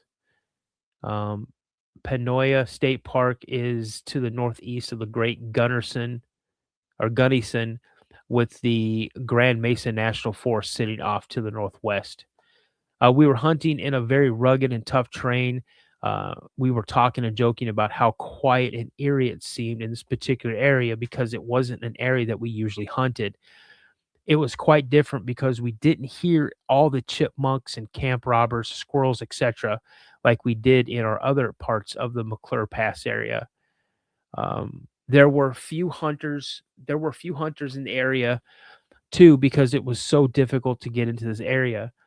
After sitting and watching a meadow in the area for a while, we decided to split up and go down and see if we could run into anything. Jay went one way, Danny the other, and Ollie and I yet another. Now, before I go any further, I must tell you that what we found when we first arrived in the area, there was an old campsite where someone had been camping and they had a horse with them. The evidence was everything. The evidence was everywhere, including a bale of hay and a bale of hay that we saw a good 30 foot up in a spruce tree, what looked like it had been thrown by the way the bale was broken up. So it was saying that this bale of hay was thrown 30 feet up into a spruce tree. We thought this was strange, but didn't get too excited about it at the time. Then along the trail leading to the meadow, where we had sat for see, it was approximately 3/4 of a mile from the hay in the tree. We found a large mule deer, a pretty big buck, dead beside the trail. Not all that strange in itself. However, this deer had not been shot, nor had it been killed by a bear because there were neither any bullet wounds or claw or teeth marks anywhere on the carcass. This deer had. Are you guys ready for this? If you guys are ready for this, drop a one in the chat right now. Drop a one if you're ready to hear this.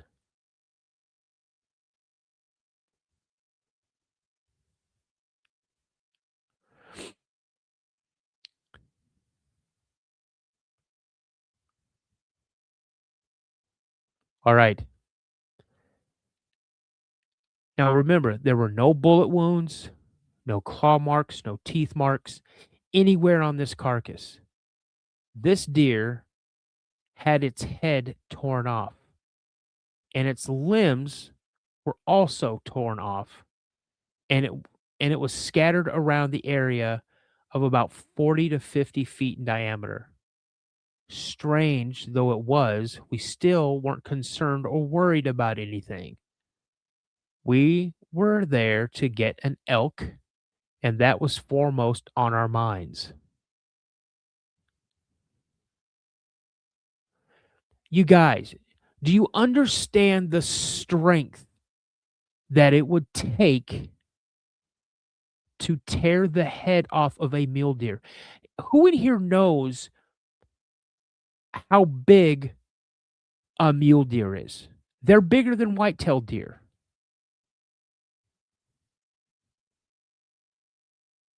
Yeah, its legs were ripped off as well.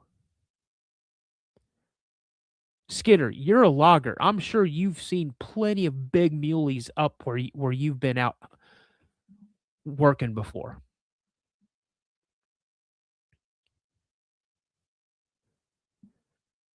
Yeah, muleys are huge. Huge. And Bo said it right. Why would you stick around? I don't give a crap. If I'm looking for an elk and I come across a muley that's been pretty much dismembered, uh, I'll come back or go to a different area to look for an elk. I'm not playing any games. Did someone say Mongo? Yeah. Blazing Saddles. So after splitting up, I'd say more than an hour, my brother Ollie and I heard a couple of shots ring out up the mountain from our position, and we immediately recognized the sound of the shots as being from Danny's rifle, a 30-06, in which Danny was shooting what he called speeders, 22 caliber size bullets with a plastic casing around it makes it set into the rifle raffling of the barrel until the bullet clears the muzzle, and then the plastic breaks away, leaving the little bullet to go on its way extremely fast, but makes the rifle have kind of a muffled report like a 22 Magnum.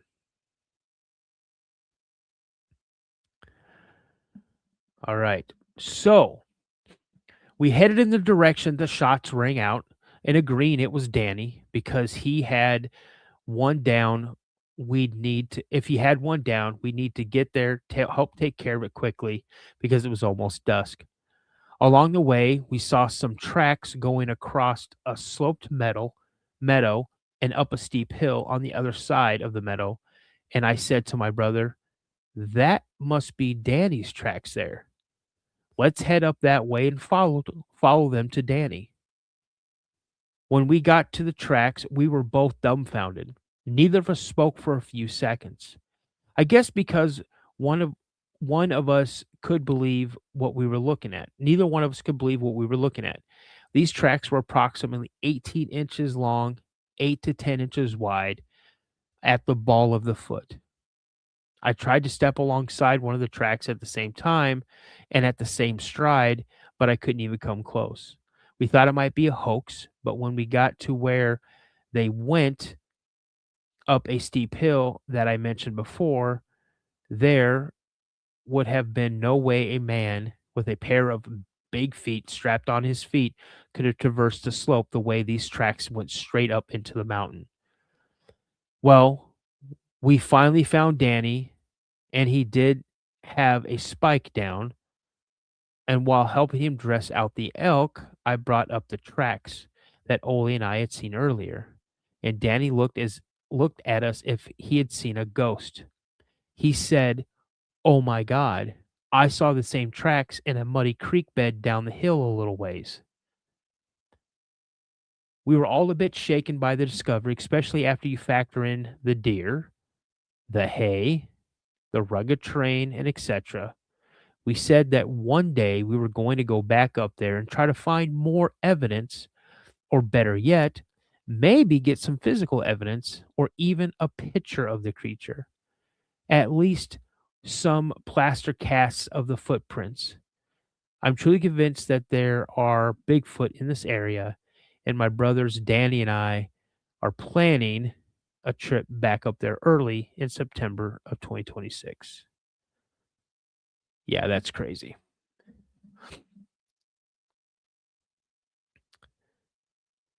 Oh, exactly. Because any hunter knows if there are predators around, a a gunshot. What's up, Leah? A gunshot is a dinner bell. All right, let's see what we got here.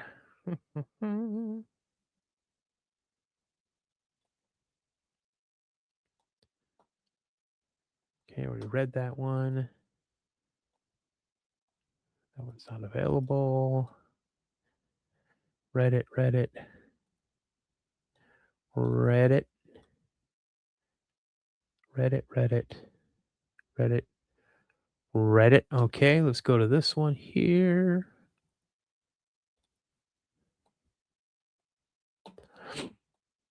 Let's see here.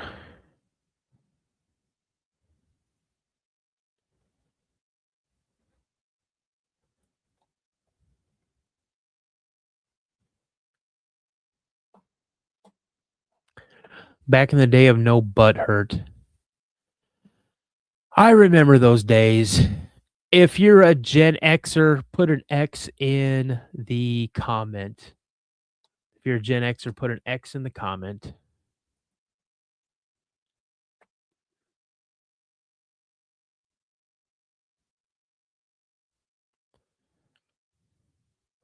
I think Gen Xers, I think it's 1968 to I think 1984.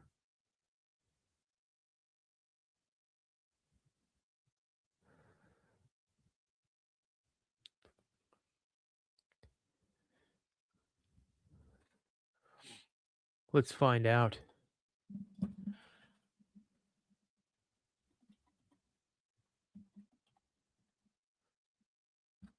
Okay, sorry. So if a Gen Xer is a person born roughly between 1965 and 1980.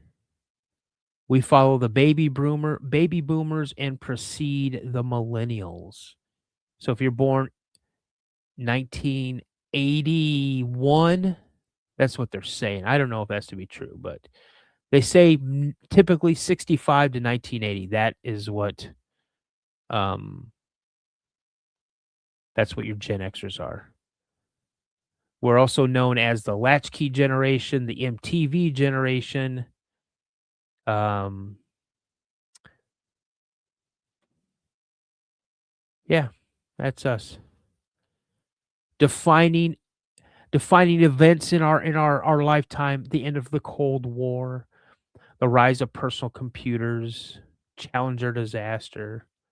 In the workplace, we're often mind career leadership, high rates of entrepreneurs, uh, value efficiency, diversity, and pragmatic solutions.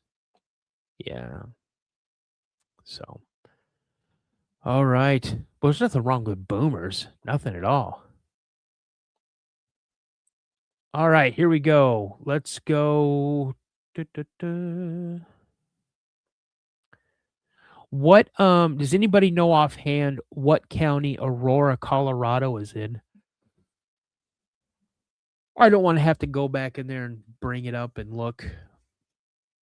Bring up Google and look. Headbangers Ball. Hey, Steamboat, without looking it up, who sang Video Killed the Radio Star?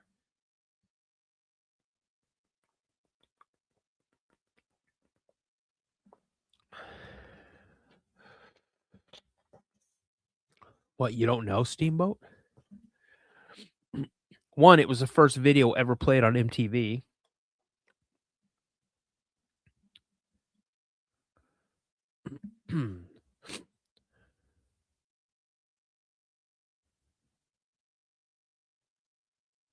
What's up, AA Ron? What's up, Aaron?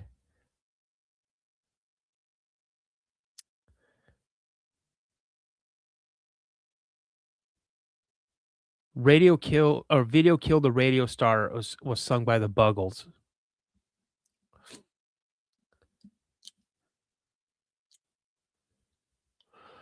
All right, you guys, let's look up here. We're going to go to El Paso County in Colorado, May of 2006, near Colorado Springs or Fort Carson on Highway 115.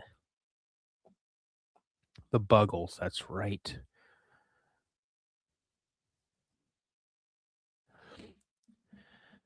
My son and I were turkey hunting on BLM land near Fort Carson, Colorado. We arrived in the area around okay, he's going to get military on us. 0930 hours, which is 9:30. My son is only 3.5 years old, so we were moving slowly to find a good spot to set up. That's kind of cool. He took his son out there. We were approximately 500 yards off the west side of State Highway 115 in the Table Mountain area. We found a decent site to set up on and started our hunt. I called a few times with my diaphragm calls, and we heard one turkey gobble about 100 yards away. My son was busy playing with rocks right next to our site. At about 10:30 in the morning, I noticed a truck driving down a dirt road that runs through the area. I watched the truck drive through the area, and as it turned down a left-hand bend in the road, I caught something I caught some movement out of the corner of my right eye. The movement was approximately 600 yards away. I picked up my binoculars to get a better look, hoping that it was a turkey coming in for my calls. When I got focused on the object, it definitely appeared larger than a turkey. So I checked it out one more time, focused the lens better, and what I saw, I don't know for sure, but it appeared to be walking upright on its hind legs, and it was covered with a great deal, or it was covering a great deal of ground in a short span of time, but it wasn't running. I estimated it being around 6 to 7 feet tall. It was walking northwest from my location. After about a minute or two, it disappeared into some high brush and thickets. The train went up and over a little rise. I did not see anything else after that. We left the area about an hour later. I was still shaken a little bit from the excitement, but didn't want to hang around too much longer. I've told no one of this since, thinking myself to be a little crazy at the time, but I wasn't seeing things, and it actually happened. I only tell this now to get this off my chest and let you guys determine if what I said and seen is true or not. The temperature was warm and the sky was clear. So there you go. That's kind of cool.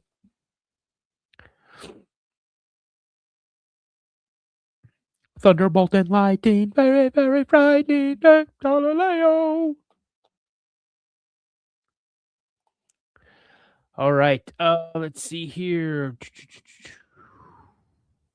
Daytime, Pikes Peak, June 2001, near Pike Peaks Highway.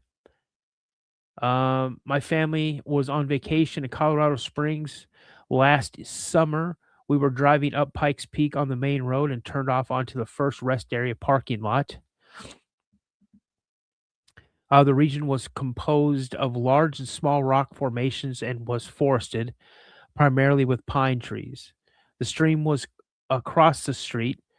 It's in an area that is not inhabitable by humans except for the traffic on the road. Tourists, where tourists are driving to visit Pikes Peak.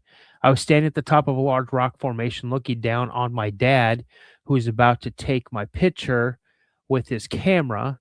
I shouted, "Dad, look!" as I saw what I immediately believed to be a Bigfoot 100 feet behind him. My dad did not turn around and look at the Bigfoot because he wanted to take my picture. The Bigfoot was in motion, black was and it was in motion, it was black and quick it got quickly out of sight.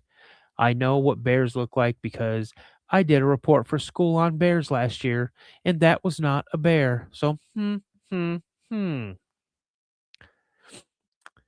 There you go. This you guys, I'll tell you right now, this is probably one of the most credible eyewitness reports that I heard, and the reason I say that, let me ask you guys, who make other than police officers and people who are trained observers, but in your guys' opinion, who makes one of the best witnesses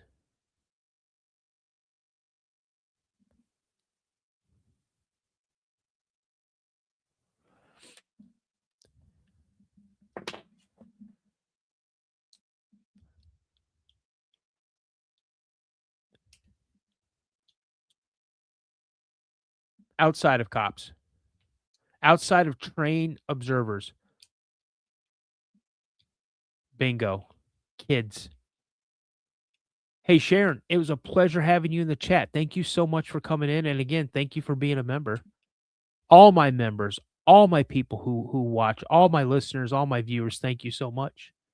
Kids, children. Hey, Messiah, how old is your son?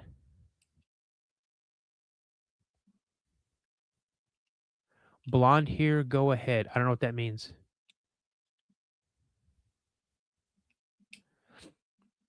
Kids and pets. Kids. I think kids are some of the best eyewitnesses that you could have. 12 now. And how old was your son when he saw what he saw in your guys' backyard? Yeah. I saw mine when I was 12. That's right, Travis, 100%. They'll just come straight out and tell you. They'll come straight out and tell you what I saw because their mind isn't polluted with everything that's going on. Yeah, he was 11 when it happened. And what did he see?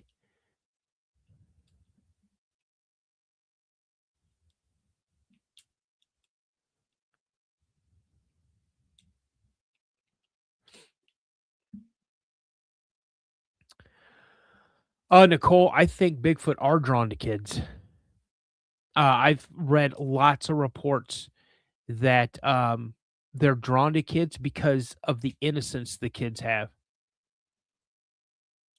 And the reason I say innocence is because kids are always out. If they're outside, they're playing, they're yelling, they're hollering, they're having a good time, and they're kind of drawn for that. They're drawn to that. So they're curious by nature. They observe children. So, yeah, exactly, Steamboat. Yep, he saw a big black man at first. That's what he called it. That was crazy. Yeah. So, all right. Let's see. Let's do a time check here. All right, guys, 5 more minutes. I'm going to read one more story and then I can I do a poll here? I don't know if I can do a poll. Let's see. Can I do a poll?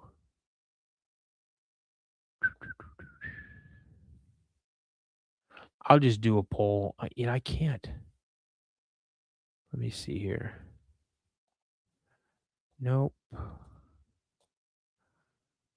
Nope. Let's see if I can do a poll here.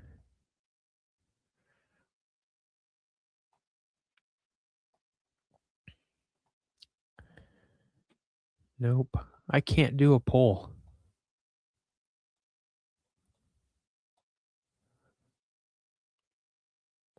Josh can do a poll. I know he can. Why can't I do a poll?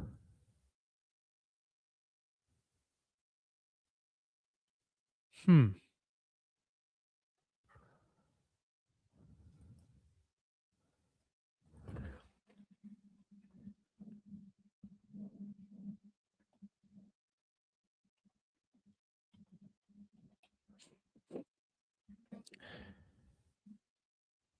What?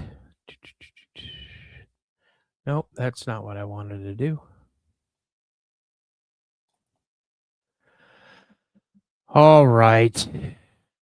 Do you have any active research?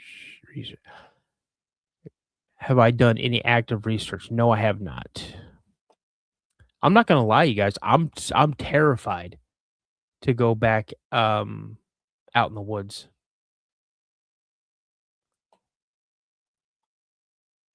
Absolutely terrified. All right, guys, I'm looking to see how I do a poll, and I do not. Let's see here.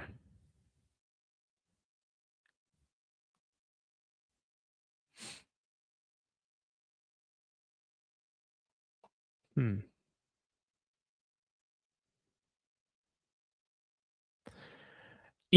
This irks me because I can't do it. Have I heard? Let's see. Dano, you heard of a story about Dead Man's Hollow in San Diego? No, I haven't. Email me. Email so I can look it up. Email address is here. Thecryptidpodcast72 at gmail.com. Thecryptidpodcast72 at gmail.com. Send me an email. I want to hear about that. Would you please? I may not be the fastest person. I just got to be faster than the slowest person.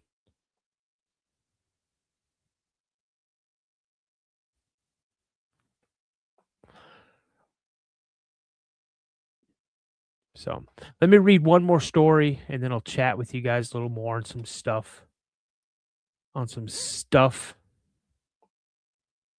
Let's see here. I've got some news. Gunnison. Oh, this is kind of cool. Gunnison County, near Gunnison, Colorado, Forest Road 583. My uncle and I were elk hunting near Fossil Ridge, northeast of Gunnison, Colorado, when this incident occurred. It was late afternoon when we noticed a strong odor that we thought might be an elk. So we headed east towards the small ridge, hoping to find one on the other side. As we got closer, we heard the noises of rocks being banged together. As we topped the ridge, we saw a large, dark brown animal squatting at the edge of a dry creek bed with its back towards us. It was banging two rocks together with its hands and making a grunting, growling noise each time the rocks hit. It seemed to sense our presence almost immediately and turned around and looked at us. Then it quickly stood up, jumped across the creek in one motion. I remember thinking nothing can move like that.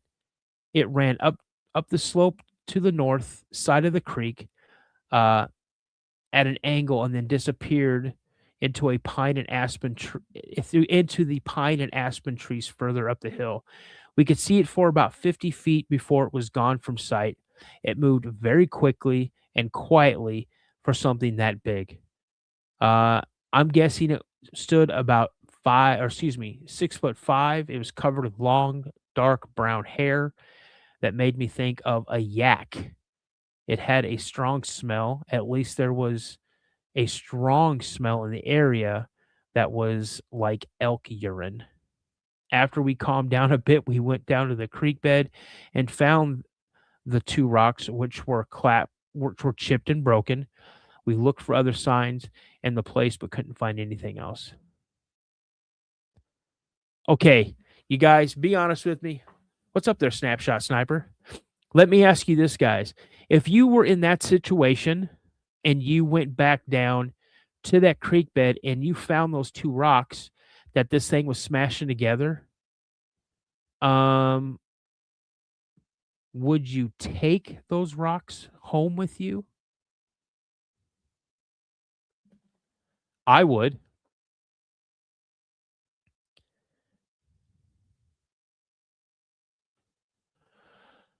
I would.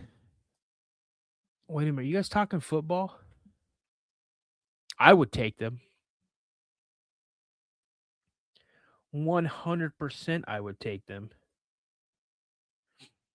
Now you guys got me looking. Oh, I definitely keep them for evidence.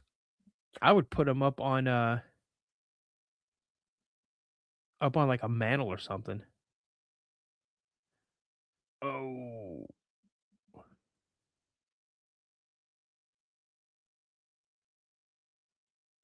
All right. Okay. So here we go, you guys. Here we go. Let's kind of talk shop again, real quick. Again, I want to say thank you guys so much for joining me tonight. I think we got up into the 70s. One day I'm going to break over 100. I really think I am. One time. I don't know. But you guys, I'm all about uh, helping out smaller podcasts, promoting small businesses, things like that. You guys think about it. Let's show some small businesses and some other podcasts some love. Um, you guys go check out my buddy Aaron at Ally Coffee Roasters in Cadillac, Michigan. The website is www.owlicoffee.com. If you guys love a great cup of coffee, it's ethically sourced. He gets his coffee from 12 different countries. He's visited most of those himself. He has a great working relationship with the farmers. Um, and if you guys like what you see on the site, if there's something you guys purchase, don't forget to enter the code DANO, DANO, all in capital letters for 15% off of your order. That's www.allycoffee.com. Use the promo code DANO, all capital letters, for 15% off of your order. And if you guys love horror, you guys love listening to scary stories, paranormal, supernatural, then you guys, welcome to Nevermore Hollows. Check out Nevermore Hollows at www.youtube.com at Nevermore Hollows or Spotify Nevermore Hollows. I'm gonna be honest with you guys, this is not my genre of stuff I like to listen to normally, but um Lafayette Faust, I know him, I know his real name, is a friend of mine, and I started listening to his podcast about I don't know, 2 weeks ago, something like that. And I'm hooked. I have been absolutely just I wake up in the morning, I play it on my truck on my hour-long drive into work. I listen to it at work. I listen on my way home. And because I've been listening to this, I'm just gonna let you guys know I am really close, very close on finishing my first book. It's called The Man the Bayou Chose. So I am excited about it. I'm having Lafayette Faust read it. Pixie, Pixie, Pixie, Pixie. Merry Christmas, you cute little puppy. Um, I'm going to, Lafayette Faust is going to look it over for me. He's going to give me kind of little hints. I've already started book two. Um, I'm super excited about it. But again, what I might do is I might. What's up, man? Hey, everybody. Aaron from Ally Coffee Roasters is in the house. I just gave you another huge plug. I think what I might do, um, you guys, is I might get on here. Is it going to be a series? Yeah, it's going to be a series. Um, I might get on here and read like a chapter.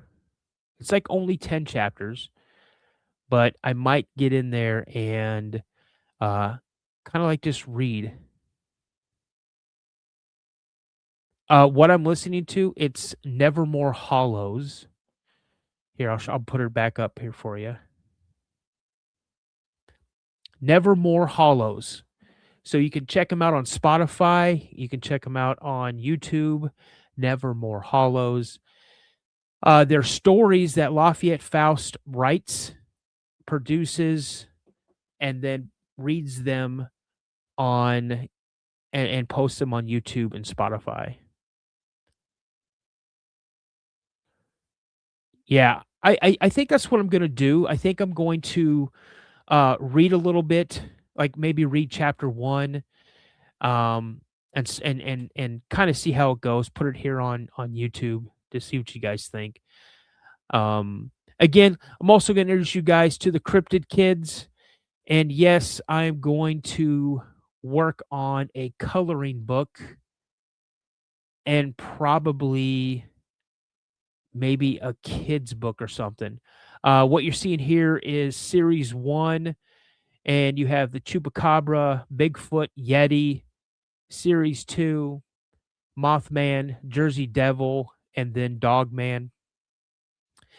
John Stein, one of my mods, and I were on the same page thinking about a coloring book. To let you guys know, for the membership giveaway starting next month, January 1st through the 31st, um, with the patch I'm going to be giving away. So the patch, 2 stickers, I think it's 11 by 16 logo of the Cryptid Podcast. I'll sign that if you want me to, but I'm also going to give out to the winner of that membership giveaway a full set of 6 of the Cryptid Kids. So yeah, that's what I'm going to do. But hey, Robbie, again, thanks for coming in, man. The fact that you're in here means a lot. You guys, Robbie, his best friend in the world, lost his son um, in a tragic accident. And so let's just keep Robbie and his best friend and his best friend's family in our prayers. It's been a rough week. Robbie has not been feeling very well. He's been under the weather as well.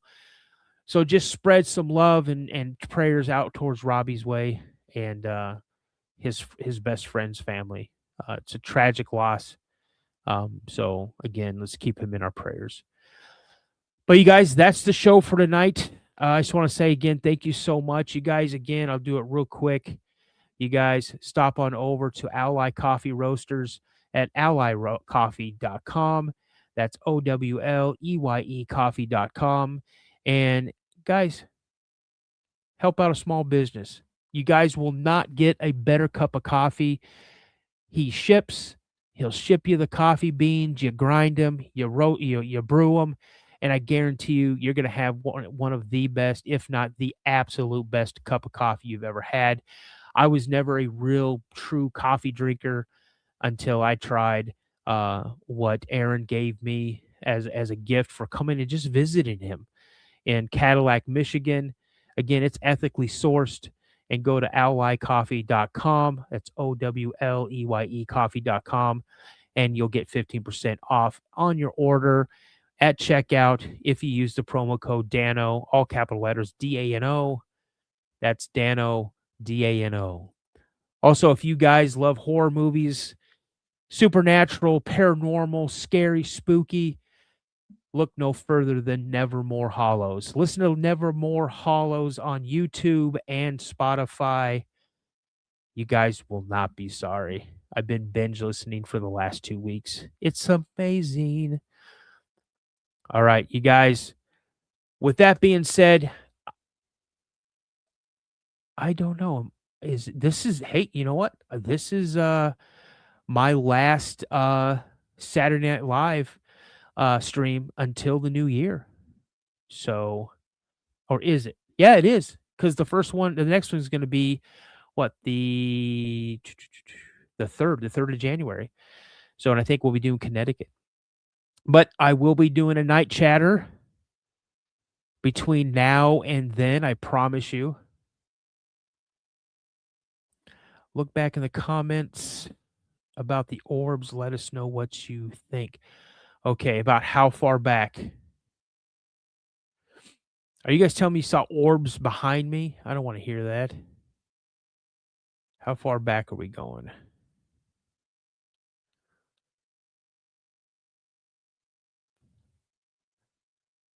Okay. Do I have to go way, way back here?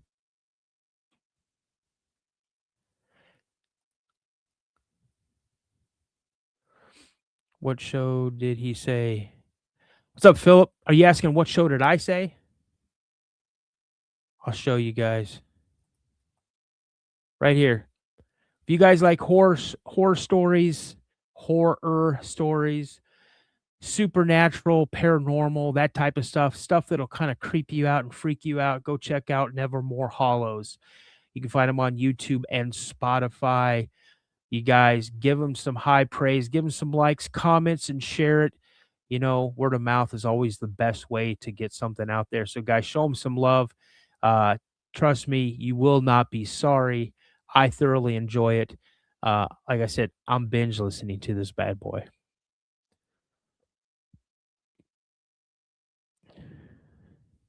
Dano, I need an old priest and a young priest for Christmas. What are you doing? Am I sitting by a window?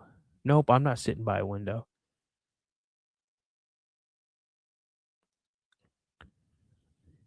Whoa, wait a minute. Okay, I got 2 people in here. Okay, wait, Bruce. Okay, break it down for me again. The orbs being alien encryptids and spirits. Okay, so here's the thing with orbs, you guys. I've never seen orbs. I've there's so many things out there about orbs. When people see orbs, Bigfoot shows up, or Bigfoot shows up, orbs show up, or lights show up. There's different types of orbs. Orbs that I've seen, I've never seen an orb personally, but orbs that I've seen in pictures, believe people believe it's paranormal, things like that. I don't know if the orbs are cryptids. I don't know if the orbs are aliens. I just really don't know. A lot of times people say that they're paranormal, but again, I don't know. I don't really want to sit here and speak on something and and pretend I know what I'm talking about because honestly, I have no idea what they are. I see orbs when they say to cryptids, and people see them when they see UFOs, and people see them during hauntings. I think orbs are all different, you know? Um, it just really depends. I've heard people talk about seeing like Skidder saying orange and red orbs. People have seen blue, bluish white orbs. Some people have seen red orbs. Some people have seen green orbs. I just had a guest on not too long ago who saw a giant green orb floating above the trees, like a UAP. So, do I know what orbs are? No. Do I have a guess? My guess is paranormal. But again, that's the only thing that I kind of think about what orbs are something paranormal. Orbs can be the light given by eye shine too. Possibly. Very, very possibly. But again, when we're thinking about this whole genre of cryptids, this is like the perfect opportunity that the realm of probability is so open on anything. So,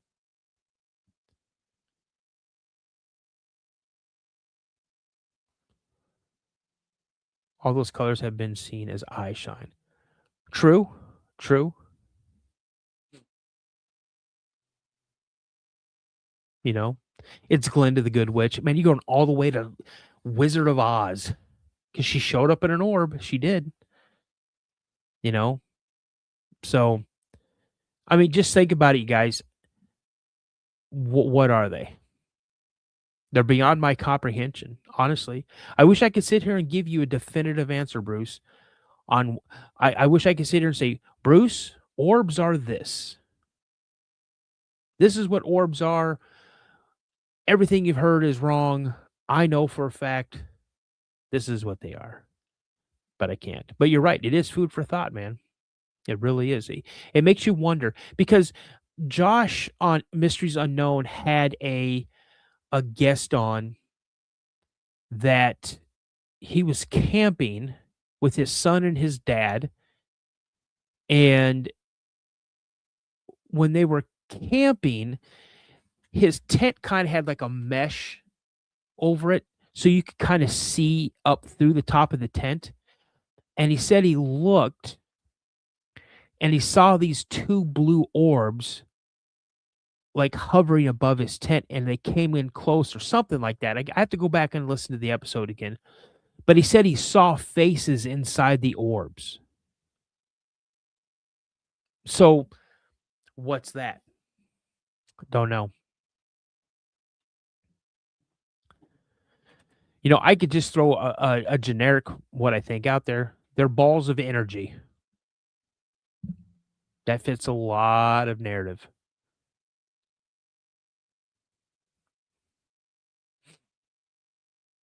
So, all right, you guys, that's the show for tonight. I want to say thank you for everybody for joining. Any of the super stickers, super chats, gifted memberships, thank you so much to every single one of you for doing what you did. You didn't have to, but it is super, super appreciated. To all the members of the Cryptid crew, thank you so much for being a member of the channel. Again, if you guys want to become a member of the channel, the membership is only $2.99 a month. That's cheaper than the swill that people pay every day from these brick and mortar places, these coffee places. It's way less than that. You could probably get 3 memberships for the price of 1 cup of their swill. But yeah, if you guys like to become a member, it's $2.99. You guys get early access to a Saturday release episode, which I do once a month. You'll also get your name in for a drawing. And again, there's a lot of stuff, and I'll be talking about the membership each and every time. So again, it's $2.99. You guys spread the word about the channel. I'm over 6,800 subs now, and it's thanks to you guys. But please spread it around with people you know. If you're new to the channel, consider subscribing. I appreciate it. Yeah. Everybody, again, so much. Bowling for memberships. I used to be a pretty good bowler back in the day, man, before I have nerve damage in my hand and my arm from military. So service-connected injury there. But anyway, you guys, again, thank you so much. I truly appreciate you. I'm not going to get out of here without saying it. Just like Josh always says, my bro. Oh, you guys, here I'm getting ready to wind it down. Next month, I'm going to be in Arkansas. I'll be in Arkansas from the 14th to the 18th of January, and it looks like we're going to be doing a meet and greet probably that Friday, which will be Friday the 15th.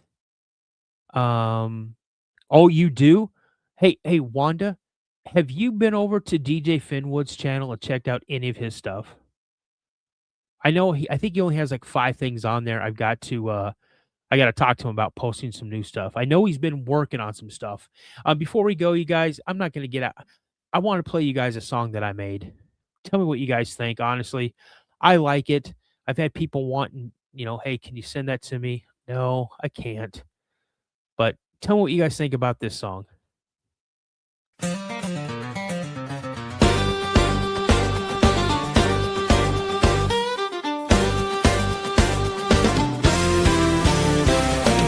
Two good old boys in a beat-up truck.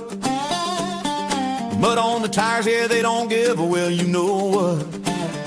Coffee in a thermos, dog in the back, heading down a ridgeline, following the tracks. Sun goes down and the woods come alive. They swear they heard a holler just past mile 5. Flashlights cutting through that misty dew, out in them pines, looking for you know who. Bigfoot, they're calling your name. Through the hollers and the creeks, through the wind and the rain, from the tracks they find to the house they hear. They're chasing that legend year after year. Two brothers of the brush, friendship tried and true, out in them sticks, looking for you know who. Bigfoot.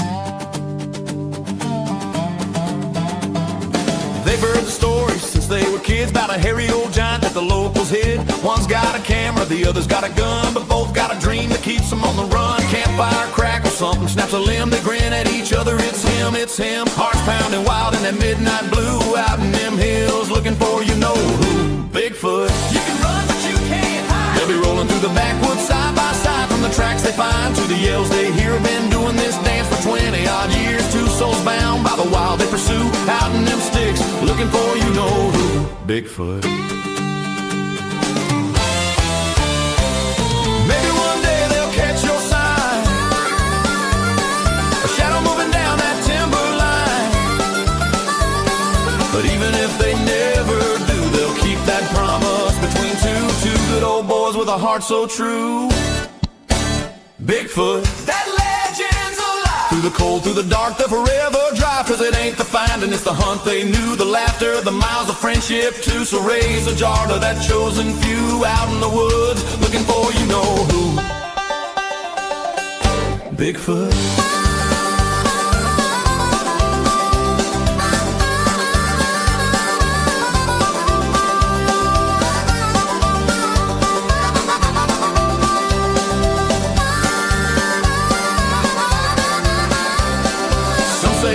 Some say he ain't, but them two boys, they don't care none. They'll be out there till kingdom come, looking for you know who. You know who. Yeah.